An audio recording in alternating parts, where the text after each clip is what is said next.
अखण्डमण्डलाकारं व्याप्तं येन चराचरं तत्पदं दर्शितं येन तस्मै श्रीगुरवे नमः। सदाशिवसमारम्भां शङ्कराचार्यमध्यमाम् अस्मदाचार्यपर्यन्तां वन्दे गुरुपरम्पराम्। गुरुब्रह्मा गुरुर्विष्णु गुरुदेवो महेश्वरः गुरुसाक्षात् परब्रह्म तस्मै श्रीगुरवे नमः। नित्यानन्दं परमसुखदं केवलं ज्ञानमूर्तिं विश्वातीतं गगनसदृशं तत्त्वमस्यादिलक्ष्यम् एकं नित्यं विमलमचलं सर्वधी साक्षिभूतं भावातीतं त्रिगुणरहितं सद्गुरुं तं नमामि। ॐ सहना भवतु सहनौ भुनक्तु सह वीर्यं करवावहै तेजस्विनावधीतमस्तु मा विद्विषावहै। ॐ शान्ति शान्ति शान्तिः।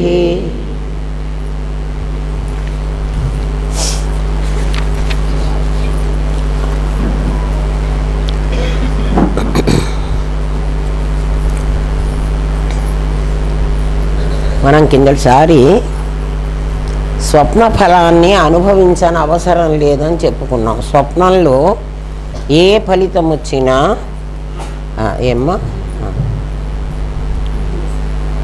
ఎందుకంటే జరగటల్లా జరిగినట్టుగా అనిపిస్తోంది. స్వప్నంలో పాము కరిచినా అక్కడ మాత్రం మనకు కరిచిన ఫీలింగ్ ఉంది స్వప్నంలో. బయటికి వచ్చిన తర్వాత నిజంగా పాము కరవలే మనకి. ఎప్పుడు తెలిసింది మనకు ఆ సంగతి? మెళుకో వచ్చిన తర్వాత తెలిసింది. మీరేమంటారంటే ఇది స్వప్నం లాంటిది అన్నారు కదా, మరి ఇక్కడ మాకు తెలుస్తున్నది కదా. ఇక్కడ మాకు పాము గరిస్తే అనుభవం ఉంటుంది కదా, అక్కడ నీ అనుభవం ఎప్పుడు పోయింది? మెళుకో వచ్చాక పోయింది. ఇక్కడి అనుభవం పోవాలంటే ఇక్కడ కూడా మెళుకోవ రావాలి. ఉత్తిష్టత జాగ్రత్త ప్రాప్యవరాన్ని బోధత. ఇక్కడ మెళుకో రావాలంటే అక్కడ మెళుకో నీకై నీకు వస్తుంది. ఇక్కడ మెళుకో గురువు లేపాలి. అందుకే కఠోపనిషత్తు ఉత్తిష్టత అని చెప్పింది. ఇక్కడ మెళుకువ రావడం అంటే ఇది కూడా స్వప్నం అని నీకు తెలియాలి. ఈ అనుభవం కూడా స్వప్నానుభవం వంటిదని తెలియాలి. వ్యవహార సత్యమే కానీ ఇది యథార్థ సత్యం కాదు, పారమార్థిక సత్యం కాదు అని తెలియాలి. అక్కడ నిద్ర మనకు మనమే మెళుకో తెచ్చుకుంటున్నాం. ఇక్కడ నిద్ర ఇంకొకడు మనని లేపాలి. తేడా అది.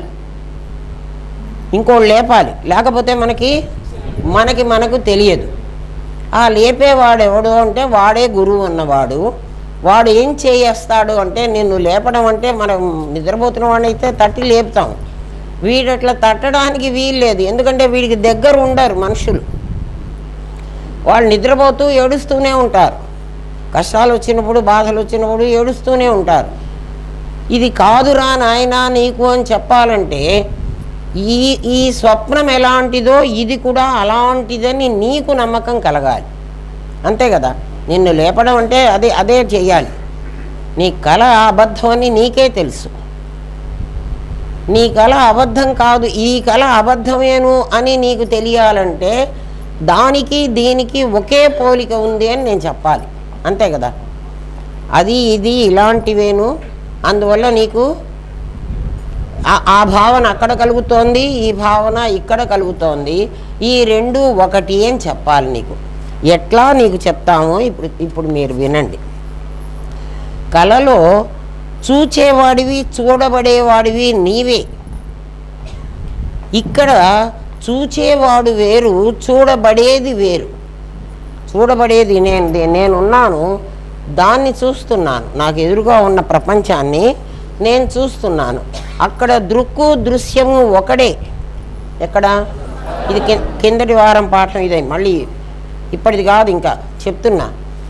అప్పుడు మన కల్లో దృక్కు దృశ్యము ఒకడే. ఎవడైతే వాడే ద్రష్ట, వాడు తన దృక్కు ద్వారా ఒక దృశ్యాన్ని సృష్టించుకున్నాడు. కాబట్టి సృష్టికర్త ఎవరు కళలో? వాడే. ఇక్కడ సృష్టికర్త నేనేనని నాకు తెలియటల్లా.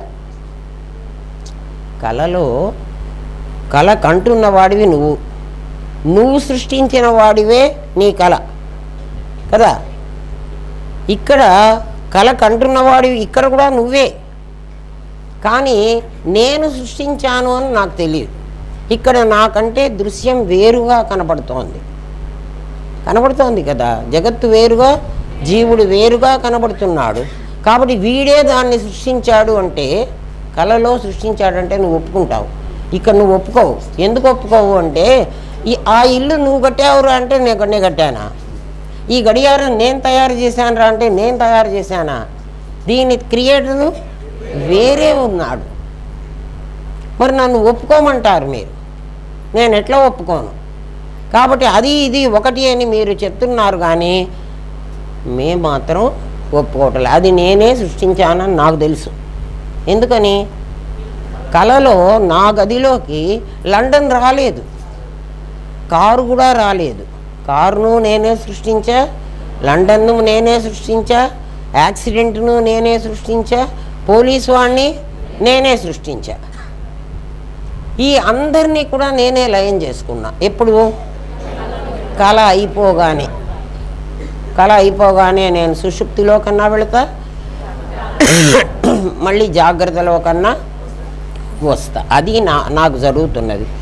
మీరు ఇక్కడ నాకు అట్లా చెప్పటంలే, ఇక్కడ నాకు అది జరగటంలే. అందుకని ఇప్పుడు నువ్వేం చేయాలంటే, నీకు కళలో కార్యము కారణము రెండు కనపడుతున్నాయి. ఇక్కడ నిన్ను నమ్మించాలి కదా. నేను స్వానుభవం లేనిది చచ్చినా నమ్మద్దు, ఎవడు చెప్పినా సరే. గురువాక్యం శాస్త్ర ప్రమాణం ఒకడు చెప్పాలి వాడు.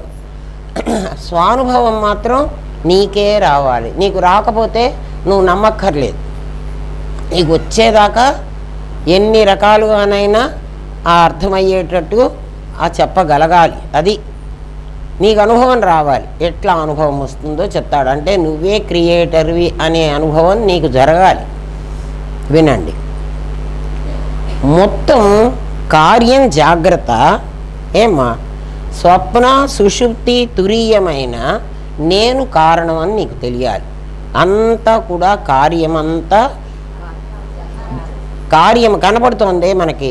అది జాగ్రత్త స్వప్న సుషుప్తులలో మూడింటిలో కార్యమంతా ఒకటి, కారణమంతా ఒకటి అని తెలియాలి.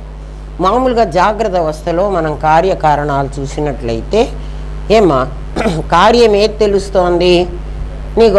బంగారం తెలుస్తోంది, నగ తెలుస్తోంది, బంగారం కారణం తెలుస్తోంది, మనకు కనపడుతోంది కదా. ఇప్పుడు అక్కడ ఏం చెబుతున్నాను అంటే, బంగారము నగ కూడా నేనే అవ్వాలి కదా. బంగారము నగ రాసుకున్నాం కదా స్పష్టంగా. ఇది మూడు రకాలుగా నీకు అర్థం కావాలి. ఒకటి ఆరంభంగా అర్థం కావాలి, రెండు పరిణామంగా అర్థం కావాలి, మూడు వివర్తంగా అర్థం కావాలి. మూడు సరిపోవాలి నీకు కదా. ఆరంభంగా నీకు ఎట్లా అర్థం అవ్వాలి? ఏ పదార్థం అయితే తయారవుతోందో ఆ పదార్థం పంచభూతాత్మకమైంది, 5 భూతాలతో తయారైంది అని ముందు నీకు అర్థం కావాలి. ఆ 5 భూతాలే ఈ శరీరంగా నాకు కనపడుతున్నాయి. బంగారమే నగగా కనపడుతోంది అంటే 5 భూతాలు నా లోపల ఉండాలి. నీకు 5 భూతాలు చూపించాలి. అది ఇనీషియల్ పాఠంలోనే చూపిస్తాం మేము కదా. పృథ్వీ ఉంది, ఆపస్సు ఉంది, తేజస్సు ఉంది, వాయువు ఉంది, ఆకాశం ఉంది. అది కారణం. అదే ఇదిగా కనపడుతోంది. ఇది నగ, అది బంగారం. అంటే నీకు ఆరంభం అంటే ఏమిటి? నేను పుట్టాను అంటున్నా. నేను పుట్టాను, ఎప్పుడో పుట్టాను కదా. పుట్టాను అంటే బంగారు కాసుల పేరు పుట్టింది అంటే ఎప్పుడు పుట్టింది? కాసుల పేరు ఎప్పుడు తయారైందో, బంగారం కాసుల పేరుగా ఎప్పుడు కనపడుతున్నదో ఆ రోజు కాసుల పేరు పుట్టింది. నేను ఎప్పుడు పుట్టాను, నేను అన్నవాణ్ణి ఎప్పుడు నాదిగా కనపడ్డాను మీకు, అది నా బర్త్ డేట్. అంతే కదా. నేను పుట్టినరోజు ఎప్పుడు అంటే ఆరంభంలో, అందుకే ఆరంభవాదం. ఇది నీకు సరిపోవాలి. నా కారణం నా దగ్గరే, కారణం లేకపోతే బంగారం లేకపోతే నగ ఎట్లా వస్తుంది, రాదు కదా. కాబట్టి బంగారము నేనే, నగ నేనే. ఇప్పుడు బంగారం నగగా కనిపిస్తున్నట్లు నేను నాదిగా కనిపిస్తున్నాను. ఇది నీకు అనిపించాలి. అనిపించిందా, అనిపించలేదా? లేదండి నేను వేరుగా ఉందండి, నాది వేరుగా వచ్చింది. కళలో ఇక్కడ కూడా నీకు అదే సమంగా సరిపోయిందా? కళలో కూడా నీ నేనే, నీ నాది. కళలో సృష్టించాను నువ్వు ఒప్పుకున్నావుగా. ఇక్కడ కూడా సృష్టించాను ఒప్పుకో. ఎప్పుడు సృష్టించానండి నేను? బంగారం నగగా కంసలివాడు మారిస్తే ఇక్కడ నేనే నా తల్లి గర్భంలో నా నాదిని, అందుకే నాదిని సృష్టించుకున్నాను. సృష్టి అంటున్నాడు, నిజం కాదు, కల్పించుకున్నాడు. ఎందుకు కల్పించుకున్నావురా అంటే, నాకు కాళ్ళు చేతులు ఉపాధి లేకపోతే నాకేం పని చేసుకోవడానికి వీలవదు, నేను ఇవన్నీ అనుభవించాలని ఈ ప్రపంచంలోకి రాదలుచుకున్నాను. అందుకని నాకు జ్ఞానేంద్రియాలు కర్మేంద్రియాలు అన్నీ ఉండాలి కాబట్టి అవన్నీ నేను సృష్టించుకున్నాను కదా. ఆరంభవాదం నీకు సరిపోయింది. అదే ఇదిగా మారింది అని చెప్తున్నాడు. పరిణామవాదం, పరిణామంలోకి వెళ్ళు నువ్వు మళ్ళీ. అదే ఇదిగా మారింది నీకు. అక్కడ పంచభూతాలతోనే, పంచభూతాలే కదా ఇది, పాంచభౌతికమైన శరీరం అంది. ఆ శరీరమే పాలే పెరుగుగా మారినట్లు అక్కడ పాలు ఉండకూడదు. పాలు వేరుగా ఉండి పెరుగు వేరుగా ఉంటే నీకు అది మారినట్లు కాదు. దాన్ని మార్పు అన్నారు. ఇద్దరు వేరువేరుగా విడివిడిగా ఉంటే మారినట్లు అనడానికి లేదు. నీ పంచభూతాలే ఈ శరీరంగా మారినాయి. ఎట్లా మారినాయి అంటే, నీ పంచభూతాల్లోనే నీ జ్ఞానేంద్రియ పంచకం వచ్చింది కదా. ఆకాశం నుంచి చెవి వచ్చింది, వాయువు నుంచి స్పర్శ వచ్చింది. చిన్నప్పుడే నేర్చుకున్నారు కదా, అవన్నీ మీకు తెలుసు కదా. పాలు పెరుగైంది అంటే ఇప్పుడు ఆ పంచభూతాలు ఎక్కడ ఉన్నాయంటే నా దగ్గరే ఉన్నాయి. నాకు కనపడుతున్నది పెరుగు, అవి తయారైంది పాలని నాకు తెలుసు. అవి తయారైంది పాలు లేకపోతే పెరుగు కావడానికి వీల్లేదు. అట్లా 5 భూతాలు లేకపోతే నా జ్ఞానేంద్రియ కర్మేంద్రియాలు ఉండడానికి వీల్లేదు. ఇప్పుడు మూడవది వివర్తం. ఇది ఆరంభం, అది పరిణామం, అది వివర్తం. వివర్తం ఏమిటి అంటే, నీకు కనపడుతున్న పదార్థం అది మూల కారణం. ఇప్పుడు ఇది ఉంది, ఇది చెక్క అని నాకు తెలుసు. చెక్క బొమ్మలాగా వచ్చింది అని నాకు తెలుసు. ప్లాస్టికే గడియారంలాగా నాకు కనబడుతోంది అని నాకు తెలుసు. ఇది వివర్తం కాదు.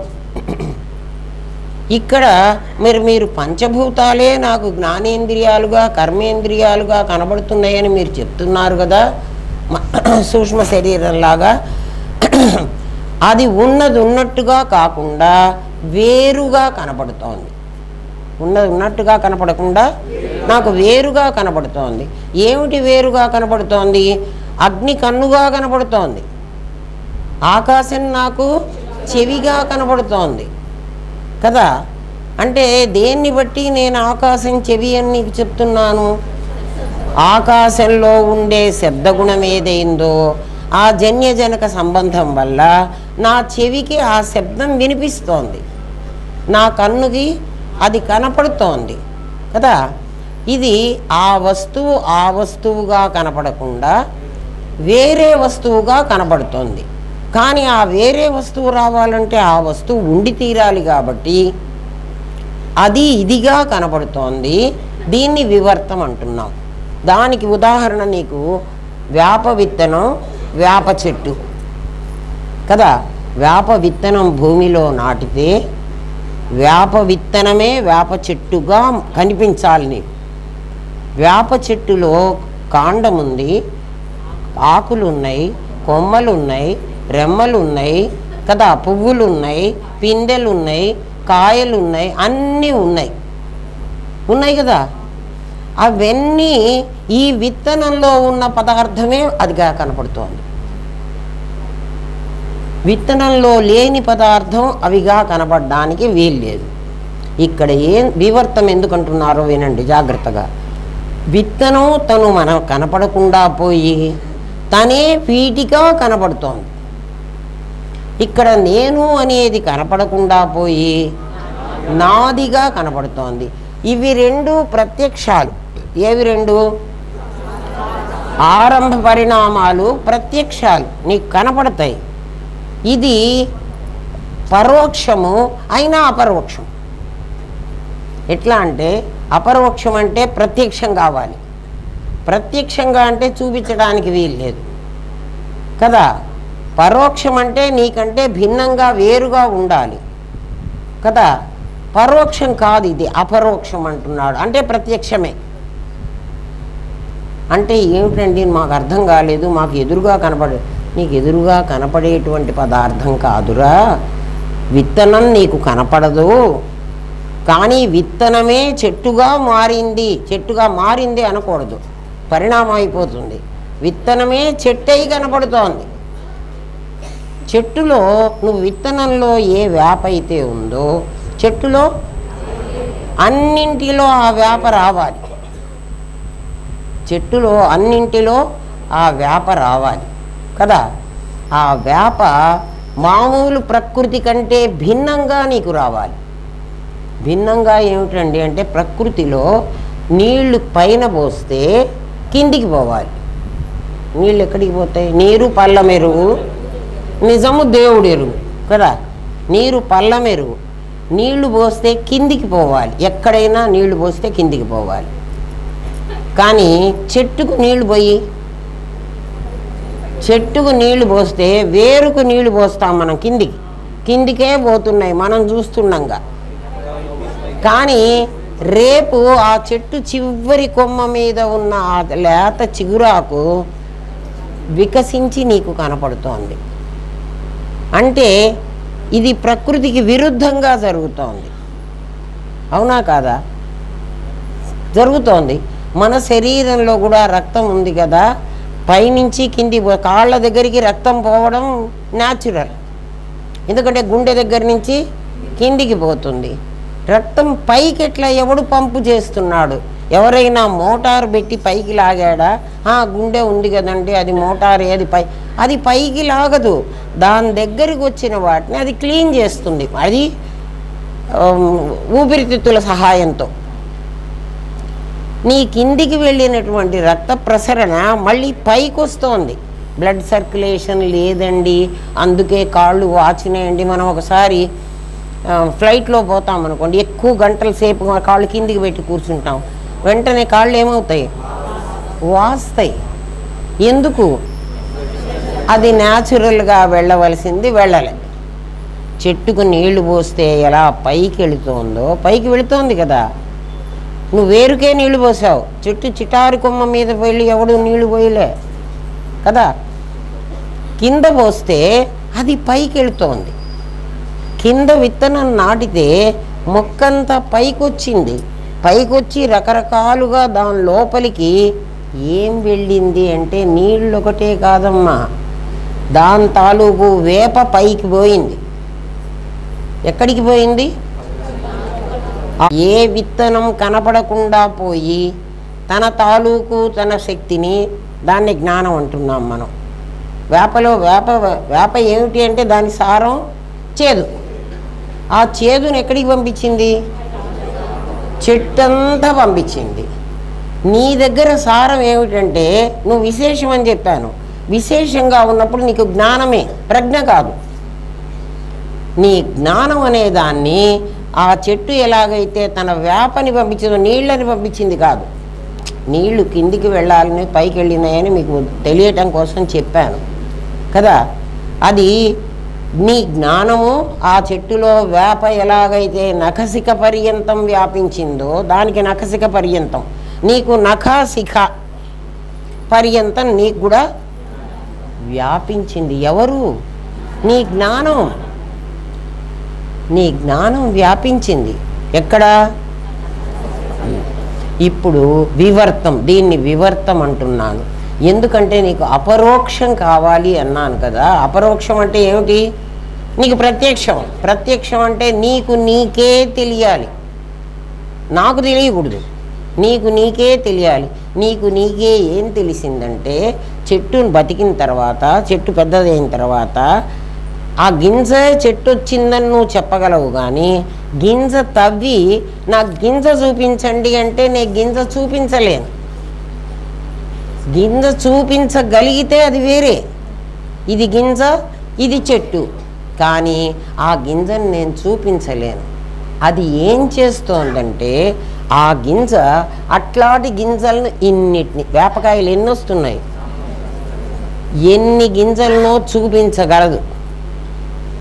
ఈ గింజ ఒకటే. ఏ గింజ? ఆ భూమిలో నాటిన గింజ. ఆ గింజే చెట్టుగా కనిపించి, ఆ గింజే చెట్టుగా కనిపించి తర్వాత తన రూపాన్ని అక్కడ ప్రతిష్ఠించింది. మరి ఇక్కడ ఏం జరుగుతోందంటే నా తండ్రి గర్భంలో నుంచి నా విత్తనము నా తల్లి గర్భంలో ప్రవేశించి నా చెట్టును మొలిపించి, ఈ చెట్టు మొలిపించింది. ఈ చెట్టు మొలిపించి ఊరుకోకుండా వేప చెట్టంతా ఆ వేప ప్రవేశించింది. ఆ తర్వాత వేపకాయలు ఎన్ని కాయలు చేసిందో. నా కొడుకు, నా మనవడు, నా ముని మనవడు, నా కొడుకుని నేను కన్నాను, వాడు ఇంకో వాడి కొడుకుని కన్నాడు, వాడి కొడుకుని కన్నాడు. కాబట్టి మొదట ఉన్న వేపేనా అందులో వచ్చింది. కాబట్టి ఈ చెట్టులో ఉన్న జ్ఞానం, ఆ చెట్టులో ఉన్న జ్ఞానం, ఆ చెట్టులో ఉన్న జ్ఞానం ఒకటేనా, రెండు మూడా? కావాలంటే మీరు చూడండి. నేను ఎక్కడో ఒక మల్లె చెట్టు తీసుకొచ్చి ఎప్పుడో నాకు హైదరాబాదులో వేశారు. ఆ మల్లె చెట్టు నేను ఎన్నిళ్ళో తిప్పాను, అన్నిళ్ళల్లో ఉంది కదా. మళ్ళీ ఇక్కడికి తీసుకొచ్చాను. ఇక్కడ పూజించడం లేదులే మా అచ్చిబాబు, వాడు సరిగా పెట్టుకోలేదాన్ని, నాకు టైం దొరకటంలే. ఆ చెట్టు ఆ రోజున ఏ పువ్వు పూసిందో చెట్టు వేరే, ఈ రోజుకి ఆ పువ్వే పూస్తుంది.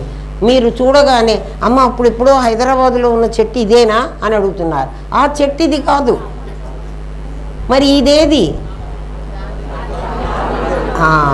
అది మీ జ్ఞానం.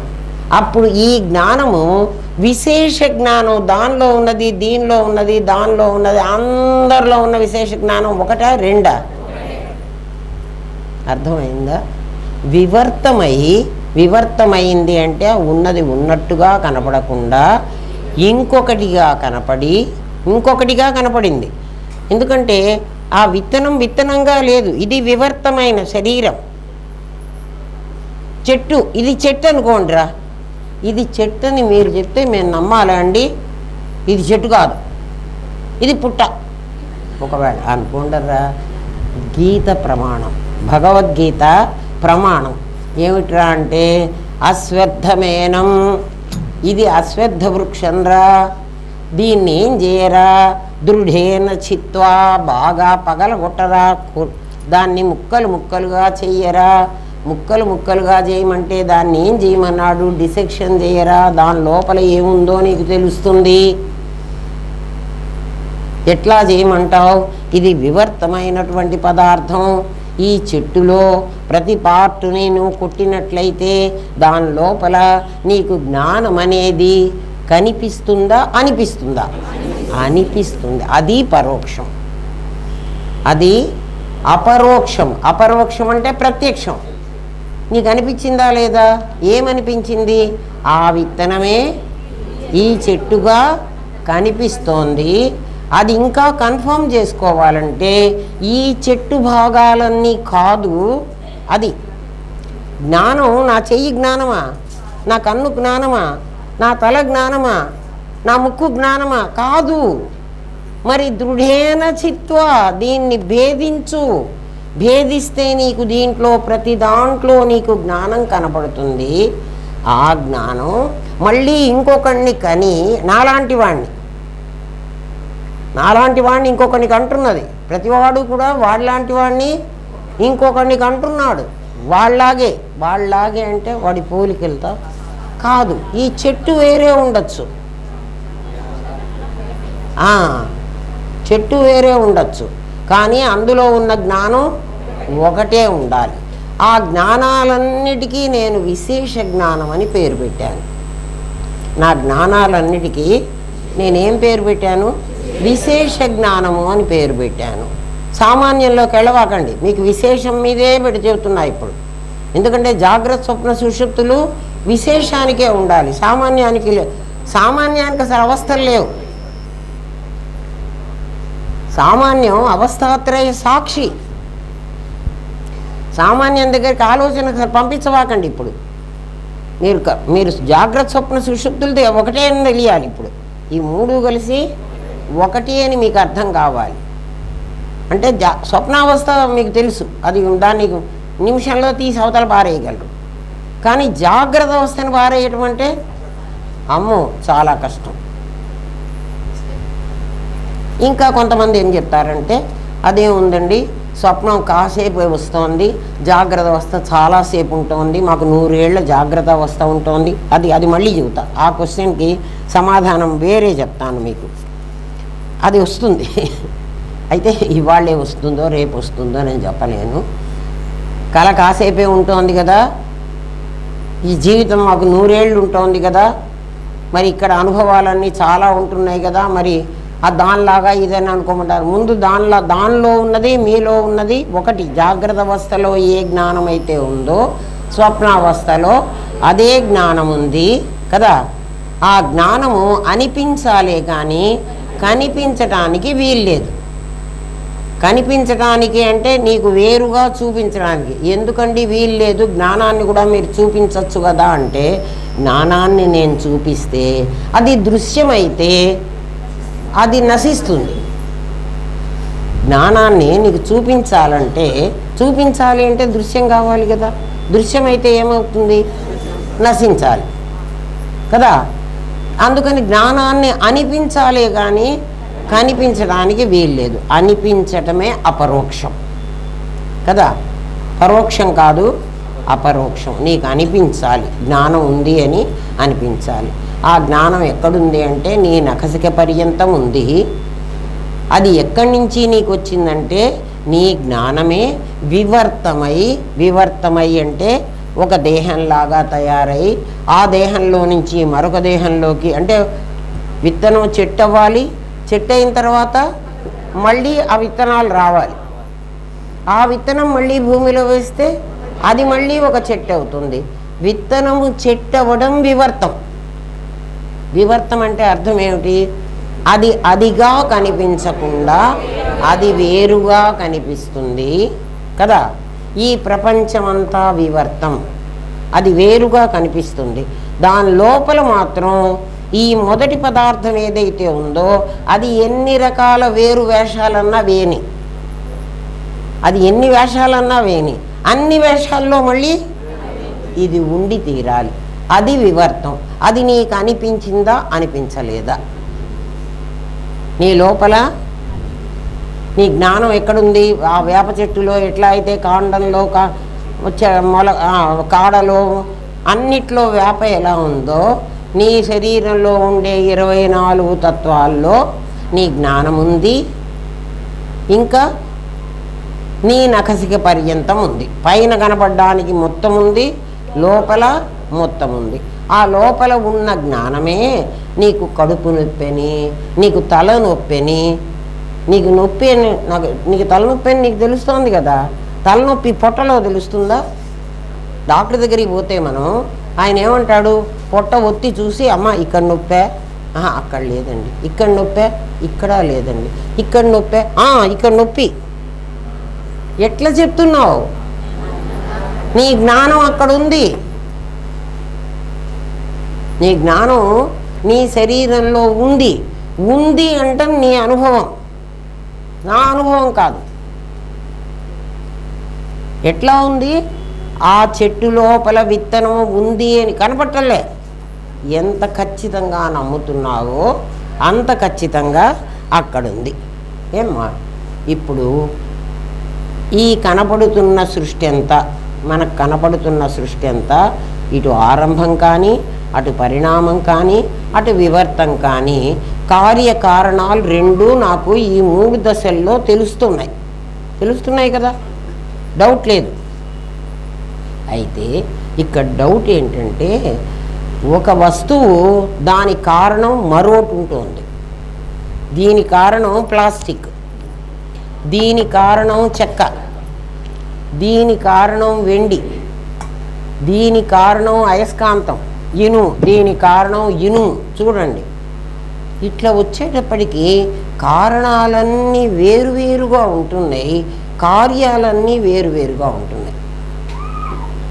కారణాలు వేరుగా ఉంటున్నాయి, కార్యాలు వేరుగా ఉంటున్నాయి.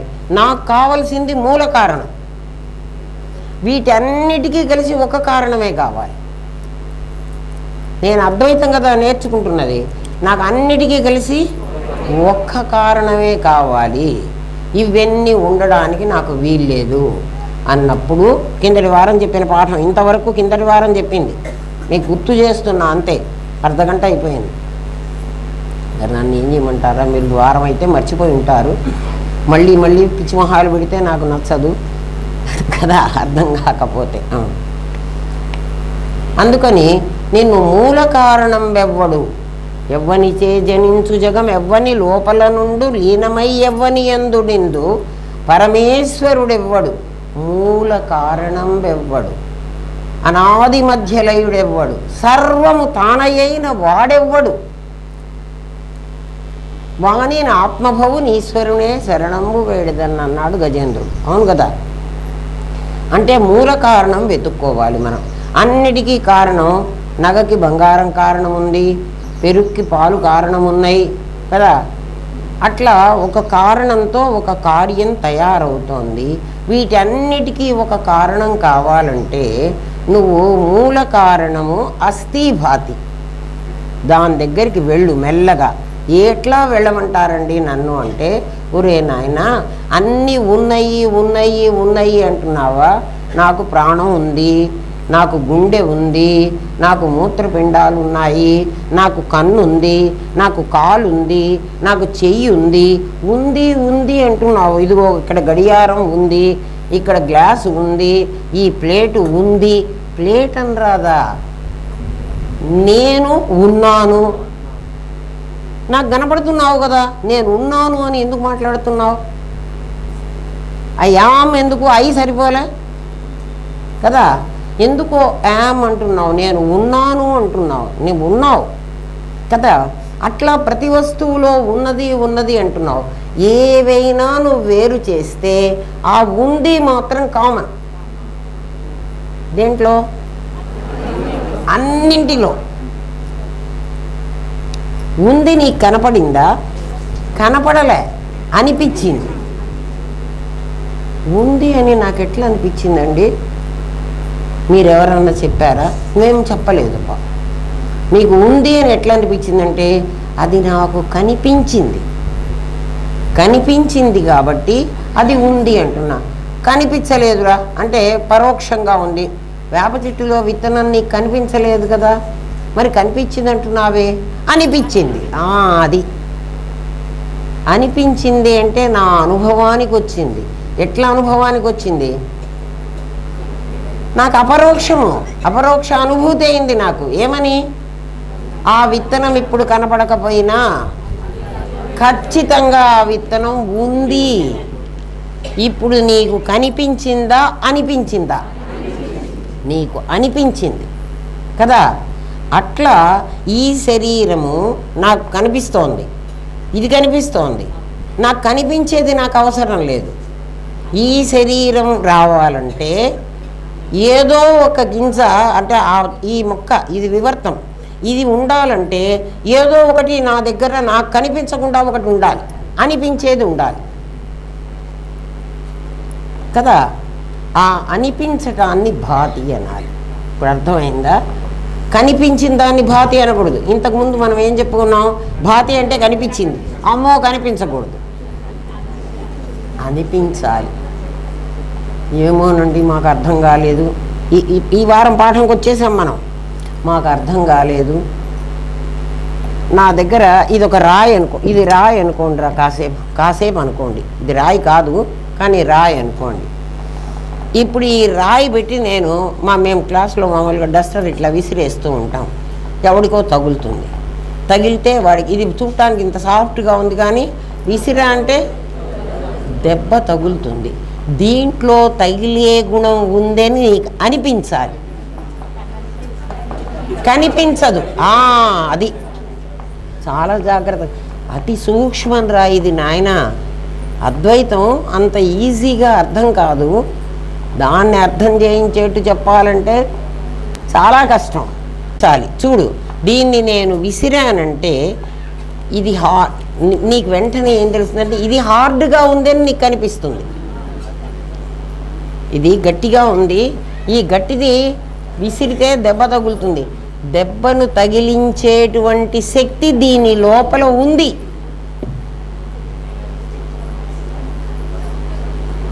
కదా, కనిపించదు, అనిపిస్తుంది. అనిపించింది దెబ్బ తగులుతుంది, అది భాతి.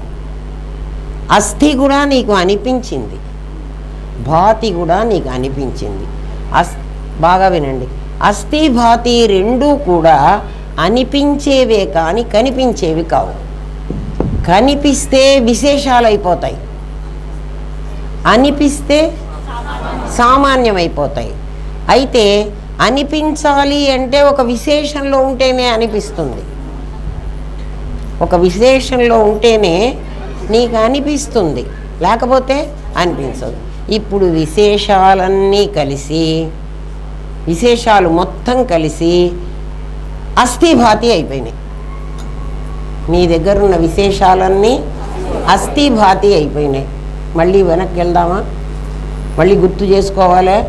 విశేషాలంటే ఏమిటి? కనిపిస్తున్న వస్తువులన్నీ. వీటిల్లో మళ్ళీ ఈశ్వర సృష్టి, జీవ సృష్టి అని మళ్ళీ రెండు రకాలు ఉన్నాయి. ఈ అనిపించే వాటిల్లో, కనిపించే వాటిల్లో ఈశ్వర సృష్టి, జీవ సృష్టి అని రెండు ఉన్నాయి. ఏమిట్రా జీవ సృష్టి అంటే, ఒక చిత్రకారుడు బొమ్మ వేశాడు. చిత్రకారుడు ఏం చేశాడు? ఒక బొమ్మ వేశాడు కదా. ఆ బొమ్మని ఎవడో ఒకడు వెయ్యాలి. వాడు వేస్తేనే నాకు కనిపిస్తుంది కదా. వాడికి అది అనిపించింది, నాకు కూడా అది అనిపించింది. నాకు అనిపించింది, కనిపించింది తేడా చెప్తాం మీకు. ఇక్కడ వెంకటేశ్వర స్వామి ఫోటో వేసాం మనం. ఆ చిత్రకారుడు ఆ రంగులన్నీ వేసేటప్పుడు, ఆ పెన్సిల్తో అది ఆ బొమ్మ గీచేటప్పుడు వాడి మనస్సులో ఒకటి ఊహించుకున్నాడు కదా. వాడికి అది అనిపించిందా, కనిపించిందా? అనిపించి కనిపించింది. వాడికి అనిపించాలి, కనిపించాలి కూడా. ఎవరికి? చిత్రకారుడికి. వాడికి కనిపించిన దాన్ని మనకి ఇక్కడ రంగులు దిద్దాడు.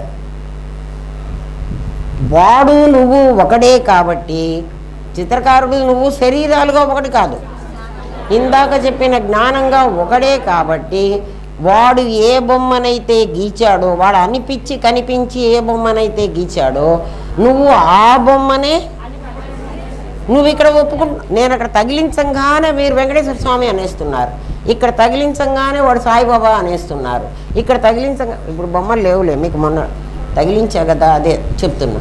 కృష్ణుడు అంటున్నారు. ఎందుకు? కృష్ణుడిని రాముడు అనొచ్చు కదా. అనరు. ఎందుకు అనరు? ఏదైతే అనిపించి కనిపించిందో ఎవడికో ఒకడికి కదా. నీవు కూడా వాడివే కాబట్టి నేను వాడినేనని నాకెప్పుడు తెలిసిందండి? ఇందాక తెలిసింది కదా. జ్ఞానంగా నువ్వు వాడు ఒకడేనా, నువ్వు ఇందాక దాకా చెప్పుకున్నాం కదురా. అందుకని నువ్వేం చేస్తున్నావు? ఆ జ్ఞానము ఈ జ్ఞానము, రెండు జ్ఞానాలు లేవు, ఇద్దరు మనుషులు ఉన్నారు. మళ్ళీ నన్ను ఇది ఎట్లా అర్థం చేసుకోమంటారండి? రెండు వేప చెట్లు ఉన్నాయి మా ఇంట్లో. ఈ వేప చెట్టు ఆకు తీసుకొని నేను తింటున్నాను, ఒక చేదు ఉంది నాకు. ఆ వేప చెట్టు ఆకు తీసుకొని తింటే కూడా ఆ చేదే ఉంటుందా, వేరే చేదు ఉంటుందా? కదా. అందుకని మళ్ళీ వెనక్కి వెళ్ళవాకండి, అది గుర్తుపెట్టుకోండి. ఇంకా ముందుకు ప్రొసీడ్ అవ్వాలంటే మళ్ళీ మాటకు ముందు వెనక ముందు రావడం కష్టం నాకు. మనందరి జ్ఞానము ఒకటే జ్ఞానం, ఇంకా ప్రజ్ఞకి వెళ్ళలే. కాబట్టి మన దగ్గర ఉన్న అస్థిభాతి, ఆ క్రియేటర్ దగ్గర ఉన్న అస్థిభాతి ఒకటే. వాడు ఏదైతే తయారు చేశాడో దాన్ని మనం చేసుకుంటున్నాం కదా. వాడు ఏ రంగులతో, ఏ పెన్సిల్తో, ఎక్కడి వరకు ఇంతవరకు చెయ్యి, ఇంతవరకు బొట్టు ఏదో వేశాడు కదా. మనం కూడా అదే చూసాం కదా. దానికి ఏ రంగులు వేశాడో రంగులు దిద్ది అది వెంకటేశ్వర స్వామి కాకపోయినా అది వెంకటేశ్వర స్వామి లాగా మనకి చూపించాడు. దాన్ని జీవ సృష్టి అనాలి, దాన్ని జీవ సృష్టి అనాలి. మీకు ఇంకా చూపిస్తా. ఇదిగో మీకు జీవ సృష్టి మీకు తీసుకొచ్చా. ఒరే ఒకసారి ఇది పట్టుకోండిరా సుధా, వాడిని ఇంకోని పిలు. ఇప్పుడు వీటిని మీరు వెంటనే ఏమంటారు? ఆకులు అంటారు. ఇవి ఆకులు కావు కదా. ఎందుకు ఆకులు కాదంటున్నానంటే దీని కారణం బట్ట మీద వాడెవడో ఒక ఆకు బొమ్మను వేసుకొని వాడు ఊహించుకున్నాడు ఇట్లా ఉంటే ఆకులు ఉంటాయి, వాటిని వాళ్ళు బొమ్మలు వేస్తుంటారు కదా. ఇది ఆకు అంటున్నావు, ఇది బట్ట అంటున్నా నేను. అదే చెప్పాను కదా ఇదివరకే. నా పేపర్ నాకు ఇచ్చేసి మీ కృష్ణుడిని మీరు ఎత్తుకోండి. ఇప్పుడు కూడా నా గుడ్డ నాకు ఇచ్చి మీ ఆకులన్నీ మీరు తీసుకోండి, ప్రసాదం పెడతాం ఆకుల్లో పెట్టుకోండి. జీవ సృష్టిని గురించి చెప్తున్నా వినండి. ఇప్పుడు ఇక్కడ వచ్చేటప్పటికి ఇవి రెండు ఆవులో ఎద్దులు. ఇది కాడి అంటున్నా. కాడికేమో కారణం ఏముండాలి? చెక్క ఉండాలి, చెక్క. ఎద్దులేమో ఒక జంతువులు కదా, ఇవి ప్రాణులు, ఇది అప్రాణి. ఇది చరము, ఇది నడిచేది కదిలేది, ఇది జడం. ఇది జడం, ఇది చేతనం. ఇది బండి, బండి మీద గడ్డి కూడా ఉంది. ఇది గడ్డి కాదు, ఇది బట్టే, ఇది బట్టే, ఇది ఆవులు, ఇవి ఎద్దులే కదా. ఇవి నిజంగా కావు. ఇందులో కనపడేటువంటి బొమ్మలు ఏవి కూడా నిజం కావు. మరి నిజం కాకపోతే నాకు ఉంది అని కనిపిస్తోంది కదండి. ఎందుకంటే ఎవడి మనస్సులోనో ఇది ఉంది అని అస్థి, వాడి మనస్సులో అస్థి, వాడి మనస్సులో భాతి. వాడికి ఎద్దు ఎలా కనిపించిందో అట్లా ఇక్కడ బొమ్మ గీచాడు. ఆ ఎద్దుకు తెల్ల రంగు, అక్కడ తెల్ల రంగు ఉంది కదా, ఇక్కడ తెల్ల రంగు వేసాడు వాడు. అవునా కదా? ఒప్పుకుంటున్నారు కదా అందరూ. అట్లాగే గడ్డి ఏ రంగో, బండి ఏ రంగో, చెక్కతో బండి వాడు చూసి వేశాడు. చూసి అంటే వాడి మనస్సులో చూసి ఈ బొమ్మ వేశాడు. ఎవడైతే వాడి మనస్సులో ఊహించుకుని ఒక బొమ్మ వేస్తాడో దాన్ని జీవ సృష్టి అనాలి. ఒక జీవుడు సృష్టించాడు. జీవ సృష్టి అంటే ఏమిటి? ఒక జీవుడు సృష్టించాడు.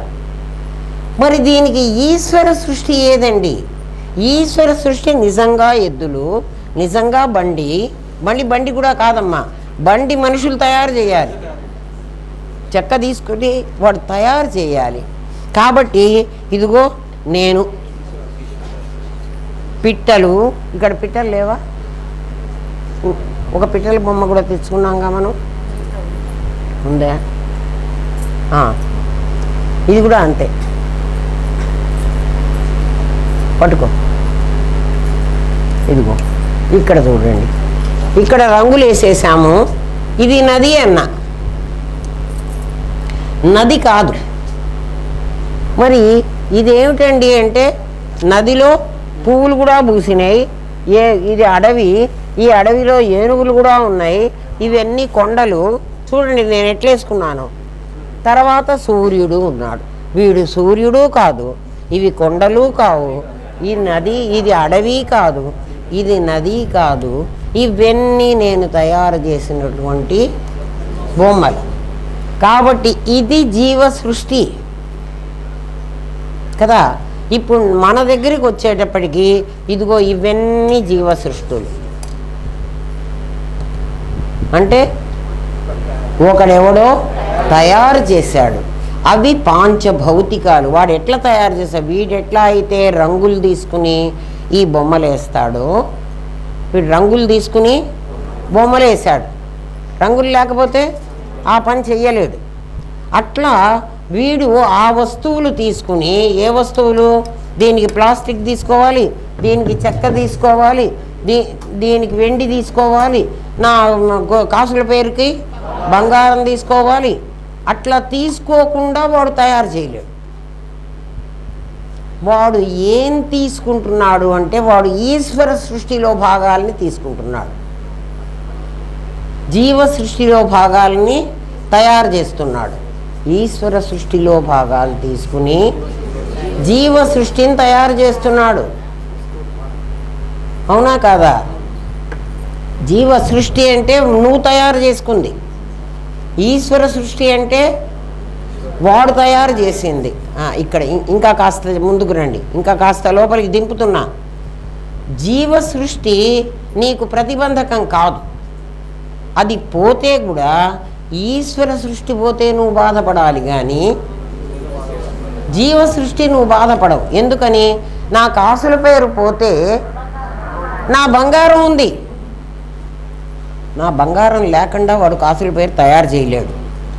కాబట్టి నాకు ఈశ్వర సృష్టి పోతే నేను బాధపడాలి, జీవ సృష్టి పోతే నేను బాధపడక్కర్లే. అవునా? ఈశ్వర సృష్టి, జీవ సృష్టి. ఈశ్వర సృష్టి అంటే నువ్వు తయారు చేయలే, పక్షుల్ని నేను తయారు చేయలే, ఎద్దుల్ని నేను తయారు చేయలే కదా, కొండలు నదులు నేను తయారు చేయలే. ఎవరు తయారు చేశారు? ఈశ్వరుడు తయారు చేశాడు. మళ్ళీ వాడిని కూడా, ఎందుకంటే జీవ సృష్టి ఎట్లాడితో ఈశ్వర సృష్టి కూడా అట్లాడితే మళ్ళీ తీసేస్తాం. ఈ లెవెల్లో ఇంతవరకే, ఏ లెవెల్లో ఎంతవరకు మీకు అర్థం అవుతుందో అంతవరకే అర్థం చేసుకోండి. పై లెవెల్లో మీరు కూర్చున్నారనుకోండి, ఇది మీకు అర్థం కాదు. ఇక్కడే కూర్చుంటే, ఏ మెట్టు మీద కూర్చుంటే ఆ మెట్టే మీకు ఎక్కాలి కదా, అంత లెవెల్కే మనం ఎక్కినట్టు. పై మెట్టు మీదకి వెళ్ళిన తర్వాత మేడే ఎక్కుతావనుకో, అన్ని మెట్లు నీకు కనపడుతుంటాయి, నీకు బాధ లేదు. ఈశ్వర సృష్టి నీకు ప్రతిబంధకం కాదు, జీవ సృష్టి నీకు ప్రతిబంధకం. ఇక్కడ జీవ సృష్టి ఏది, ఈశ్వర సృష్టి ఏది? బాగా చూడండి. ఈశ్వర సృష్టి నీ పంచభూతాలు, నీ పంచభూతాలతో తయారైనటువంటి నీ దేహం, ఎద్దులు పిట్టలు అన్నీ ఈశ్వర సృష్టి అయినప్పుడు ఇది కూడా ఈశ్వర సృష్టే కదా కదా. ఈశ్వరుడు సృష్టిస్తేనే ఈ శరీరం వచ్చింది కదా. మనకు చెట్టు ఉందరా, విత్తనం వేశాను, చెట్టు వచ్చింది కదా. ఈ చెట్టుని నేను పుట్టించానా? ఈశ్వరుడు. ఈశ్వరుడు అంటే ఎవరు? మళ్ళీ పంచభూతాలు. పంచభూతాలు ఆ చెట్టుని ఎట్లా పుట్టించినాయో నన్ను కూడా అట్లాగే ఈ శరీరాన్ని పుట్టించినాయి కదా. ఇది ఈశ్వర సృష్టి. మరి జీవ సృష్టి ఏమిటండి? ఇక్కడ వీడిలాగా జీవ సృష్టిని మీకు ఆభాస చెయ్యాలి. ఈశ్వర సృష్టిని వివర్తం చేశాను ఇందాక, ఇప్పుడు జీవ సృష్టిని ఆభాస చెయ్యాలి నీకు. జీవ సృష్టి ఎవరు అంటే, నేను ఒక అమ్మాయిని పెళ్లి చూపులకు వెళ్ళి ఆ అమ్మాయిని నేను చేసుకుంటాను అని చెప్పేశాను. ఆ అమ్మాయిని నేను, మా అమ్మ వాళ్ళు తీసుకెళ్ళారు, మా నాన్న వాళ్ళు. ఆ అమ్మాయిని చూశాను. ఆ అమ్మాయి ఎవరో ఈశ్వర సృష్టి. నేనేం చేశానంటే ఆ అమ్మాయిని నేను చేసుకుంటాను అన్నాను. అన్నప్పుడు నేను నా జీవ సృష్టిని ఆ అమ్మాయి మీద వేశాను. ఏమని వేశాను? దీన్ని ఎద్దు అని వేసినట్టుగా అది నా భార్య. నా భార్య అనేది ఈశ్వర సృష్టిలో లేదు కదా, ఈశ్వర సృష్టిలో లేదు. నా భార్య. తర్వాత నాకు ఒక కొడుకు పుట్టాడు. వాడు వాడు వాడు ఈశ్వర సృష్టి. ఎందుకంటే వివర్తమైన సృష్టే కదరా ఇది. వీడు నా కొడుకు అనేది వాడి మీద వేశా. భార్య అనేది వేశాను, కొడుకు అనేది వేసాను. పోన్లే అంతటితో నోరు మూసుకుని ఊరుకోవచ్చు కదా. అమ్మ అసలు ఊరుకోను, నేను ఎందుకు ఊరుకుంటాను? నా ఈశ్వరుడు ఎంత సృష్టించాడో నేను కూడా అంత సృష్టించుకోవాల్సిందే కదా. నేనేం తక్కువ తిన్నానా? అస్సలు తక్కువ తినలే. పాపం పృథ్వీ, ఆపస్సు, తేజస్సు, కొండలు, నదులు అన్నీ కూడా ఈశ్వర సృష్టే కదా. అట్లా భూమి కూడా ఈశ్వర సృష్టే కదా. ఈ భూమిలో ఆ కాంపౌండ్ వాల్ కట్టేసుకొని ఇంతవరకు ఆనందధామం నాది, ఇంత మేర. ఎందుకంటే ఇంకా కొనుక్కోవడానికి నాకు డబ్బులు లేవు. ఇంతవరకు నాది కదా. ఇప్పుడు ఈ ఈశ్వర సృష్టి అయినటువంటి నా శరీరం మీద ఈ 5 అడుగుల 3 అంగుళాలు నాది. ఇప్పుడు నాది జీవ సృష్టి. అర్థమైందా? అర్థం కాలే. ఈశ్వర సృష్టి ఏది, జీవ సృష్టి ఏది? ఈశ్వర సృష్టి నా శరీరం. దీన్ని నేను తయారు చేయలే. అంటే నేనే తయారు చేసుకున్నా. అంటే విత్తనమే చెట్టుగా మొలిచింది కదా. అది నేను తయారు చేయటంలా. ఆ మహానుభావుడి దగ్గరికి వెళితే నాకు సంతానం ఇచ్చాడు అంటున్నారే, అట్లా ఇవ్వడానికి లేదు. ఈశ్వరుడు సృష్టిస్తేనే వాడు వస్తున్నాడు. అది ఆ సృష్టి ఈశ్వర సృష్టి. ఈశ్వర సృష్టి ఏది? నా శరీరం. కానీ దాన్ని భానుమతి అనేటువంటి నేను, దీన్ని నేనంటున్నా, అది జీవ సృష్టి. నేనేసుకున్నా జీవ సృష్టి. ఇంకా కన్ఫర్మ్ కావడానికి ఇంకా ఏం చేశానంటే, ఇది నేను అనటం కాక ఇంకో నేనెవరైనా నేనంటుందేమో నాకు తెలియదు. అందుకని దీన్ని daughter of, wife of, son of, ఏందిరా ఇది గోల. ఇది జీవ సృష్టి. ఇప్పుడు అర్థమైందా? జీవ సృష్టి, ఈశ్వర సృష్టి ముందు అర్థం చేసుకోండి. అర్థమైందా అమ్మ? కళ చాలా జాగ్రత్తగా వినాలి. కళల గురించి టెక్స్ట్ బుక్లో ఉన్నవి సరిపోవు, రికమెండెడ్ బుక్స్ చాలా ఉన్నాయి. అవన్నీ చదువుకుంటే కానీ అర్థం కాదు. ఇప్పుడు జీవ సృష్టి, ఈశ్వర సృష్టి 2 తెలిసినాయా, కనబడుతున్నాయా? ఆరంభం, పరిణామం, వివర్తం తెలిసింది. దాంట్లో జీవుడు ఏం సృష్టించాడో, ఈశ్వరుడు ఏం సృష్టించాడో. కాబట్టి ఈ శరీరం ఈశ్వర సృష్టి. ఇది నేను, ఇది భానుమతి అనేటువంటిది జీవ సృష్టి. ఆ భానుమతి ఎవరు అంటే వైఫ్ ఆఫ్. అంటే ఇంకో భానుమతి ఎవడైనా ఉండొచ్చు. పర్టికులర్ భానుమతిని చెప్పాలంటే వైఫ్ ఆఫ్ అని చెబుతున్నా. అది నేను సృష్టించా. మీరు సృష్టించారని మాకెటా తెలియాలండి కదా. నేను పుట్టినప్పటి నుంచి ఏదైతే ఉంటున్నదో అది కాకుండా ఇంకొకటి, పుట్టినప్పటి నుంచి నేను అమ్మాయినో అబ్బాయినో అనేది ఒకటి ఉంది కదా. అంతవరకు పెట్టండి. నామకరణం చేశారు నాకు. నామకరణం. మేమన్నీ వీడియోలు తీసామండి, రంగు నీళ్ళు కూడా పోస్తాం. ఈ బొంద పోయండి. వేధవ జీవ సృష్టికి బహుతు మళ్ళీ ఇన్ని తతంగాలు. ఎంత పిచ్చి పనులు చేస్తున్నారా మీరు కదా. వాడు ఈ బొమ్మ వేశాడురా, ఇది చూపిస్తారా. ఈ బొమ్మ వాడెవడో వేశాడురా కదా.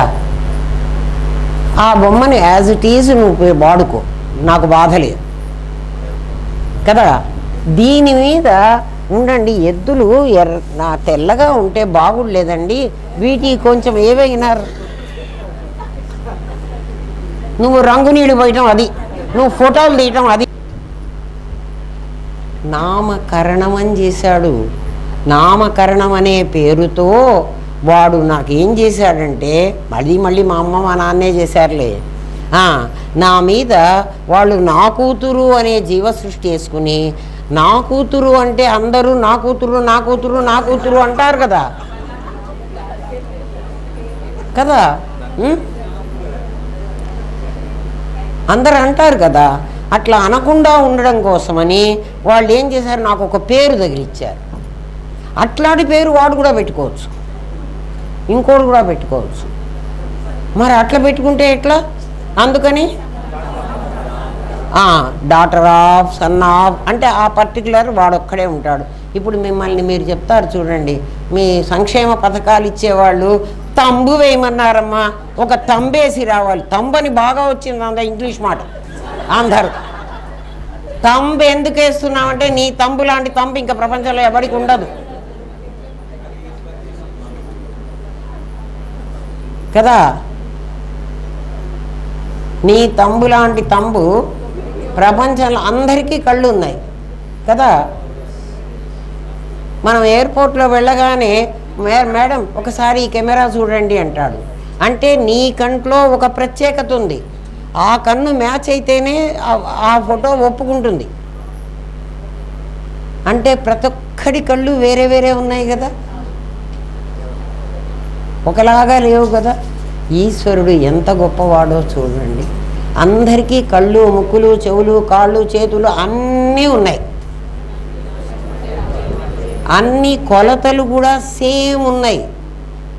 చూడండి ఒక్కసారి మనం ఇట్లా పెట్టుకు చూసుకుంటే ఈ వేలు దగ్గర నుంచి ఈ వేలు వరకు కొలుచుకో, ఎంత ఉన్నావో సరిగ్గా అదే దారం పెట్టి ఇక్కడి నుంచి కాలు దాకా కొలు. నువ్వు కొలుచుకోలేవు కాబట్టి ఎవరినన్నా కొలవు, మనం ఒకటే ఉంటుంది, వేరే ఉండడానికి అవకాశం లేదు. అందరి శరీరాలు అలాగే తయారైనవి, అందరి కళ్ళు అట్లాగే ఉన్నాయి, అందరి ముక్కులు అట్లాగే ఉన్నాయి, అందరి చేతులు అట్లాగే ఉన్నాయి. అంటే ఈశ్వరుడు సృష్టిలో అన్నీ ఒకలాగే ఉన్నాయి, దేనికి దానికి ఒక ప్రత్యేకత ఉంది. వాడు తయారు చేశాడు అట్లా. కానీ మనం తయారు చేసుకున్నది అంతా ఒకటి కదా.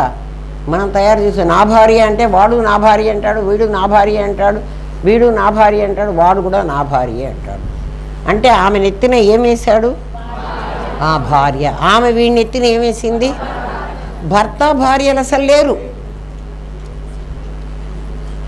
వాళ్ళ మీద ఎక్స్ట్రా వేసావు నువ్వు కదా. కాబట్టి జీవ సృష్టి కరెక్ట్ కాదు, ఈశ్వర సృష్టి ఇప్పటి వరకు కరెక్ట్. మళ్ళీ ఈశ్వర సృష్టి కరెక్ట్ అని చెప్తే నేను మళ్ళా వెనక్కి పోలేను, ఈశ్వరుడు పట్టుకుంటాడు నన్ను. నీ జీవుడు ఎంత, జీవేశ్వరులు ఇద్దరూ ఈక్వల్ కదా. మరి వీడి సృష్టి పనికి రాదంటే వాడి సృష్టి పనికి వస్తుందా? అసలు పనికి రాదు. దా కూర్చో.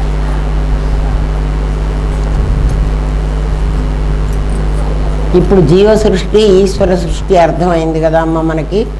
స్వప్నంలోకి వెళదాం. జాగ్రత్తలో చెప్పాను ఇవన్నీ. స్వప్నంలోకి వెళ్ళండి. మీ స్వప్నంలో ఈశ్వర సృష్టి ఈశ్వర సృష్టిగానే కనపడుతుంది. అంటే ఎట్లా కనపడుతుంది? స్వప్నంలో సూర్యుడుగానే కనపడతాడు, ఎండ ఇస్తాడు. ద్రవ్యాన్ని బట్టి గుణాన్ని బట్టి ద్రవ్యం తెలుసుకోవాలి కదా. కాబట్టి చెట్టుగానే ఉంది, సూర్య తాపము ఉంది, నీకు చెట్టు నీడ ఉంది. నీడ నీకు హ్యాపీనెస్ ఇచ్చింది కదా. చెట్టుగానే ఉంది, చెట్టు ఈశ్వర సృష్టి, నది ఈశ్వర సృష్టి, కొండ ఈశ్వర సృష్టి కదా. నీ స్వప్నంలో కూడా సేమ్ ఉన్నాయి. ఇప్పుడు ఈశ్వరుని లేనివాడిని చేసేస్తా చూడండి. ఇందాక నుంచి ఈశ్వర సృష్టి ఉంది, జీవ సృష్టి ఉంది అని చెప్పాం కదా. ఇప్పుడు ఈశ్వరుని లేనివాడిని చేస్తా. ఎట్లా చేస్తానో చూడు. నీ దగ్గర ఉన్నవి కొండ, నది, సముద్రం, రోడ్డు కూడా మళ్ళీ జీవ సృష్టి. ఎందుకంటే ఎవడో ఒకటి వెయ్యాలి కదా, వేస్తేనే కదా వస్తుంది, లేకపోతే రాదుగా. ఇవన్నీ ఈశ్వర సృష్టి. కళలో కూడా అవే వస్తున్నాయి.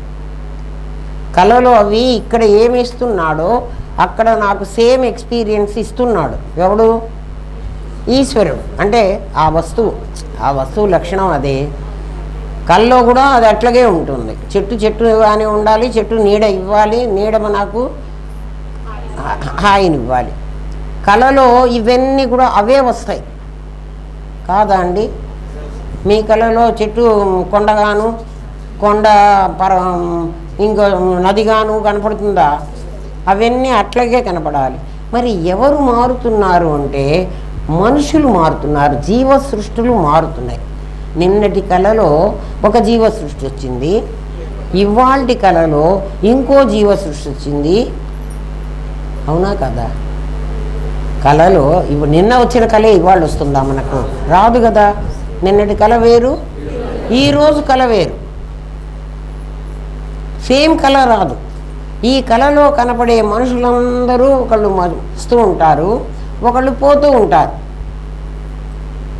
కళలో కనిపించిన మనుషులు పోతున్నారా, పోవట్లేదా? కొండలు, గుట్టలు, నదులు, సముద్రాలు అవే వస్తున్నాయి నీ కళ్ళలో. రేపు కళ వచ్చితే కూడా అవే వస్తున్నాయి. కొండ కొండగానే వస్తోంది, నది నదిగానే వస్తోంది, పర్వతం పర్వతంగానే వస్తోంది. అవన్నీ అలాగే ఉన్నాయి. కానీ నా కల్లో కనిపించిన సన్నివేశాలు, నా కల్లో కనిపించిన మనుషులు వేరే వేరే వాళ్ళు వస్తున్నారు. సంఘటనలు అన్నీ వేరే వేరే వస్తున్నాయా, రావట్లేదా? అవన్నీ ఎందుకు వచ్చినాయి? అది నా జీవ సృష్టి. నా జీవ సృష్టి నేను ఏ ఆధారంగా సృష్టించా? ఇక్కడైతే నాకు ఆ అమ్మాయి కనపడంగానే అది నా భార్య అని దాన్ని ఎత్తినేసా. ఏది ఆధారంగా వేశాను? నా లోపల వాసనల ఆధారంగా నేను వేస్తున్నా.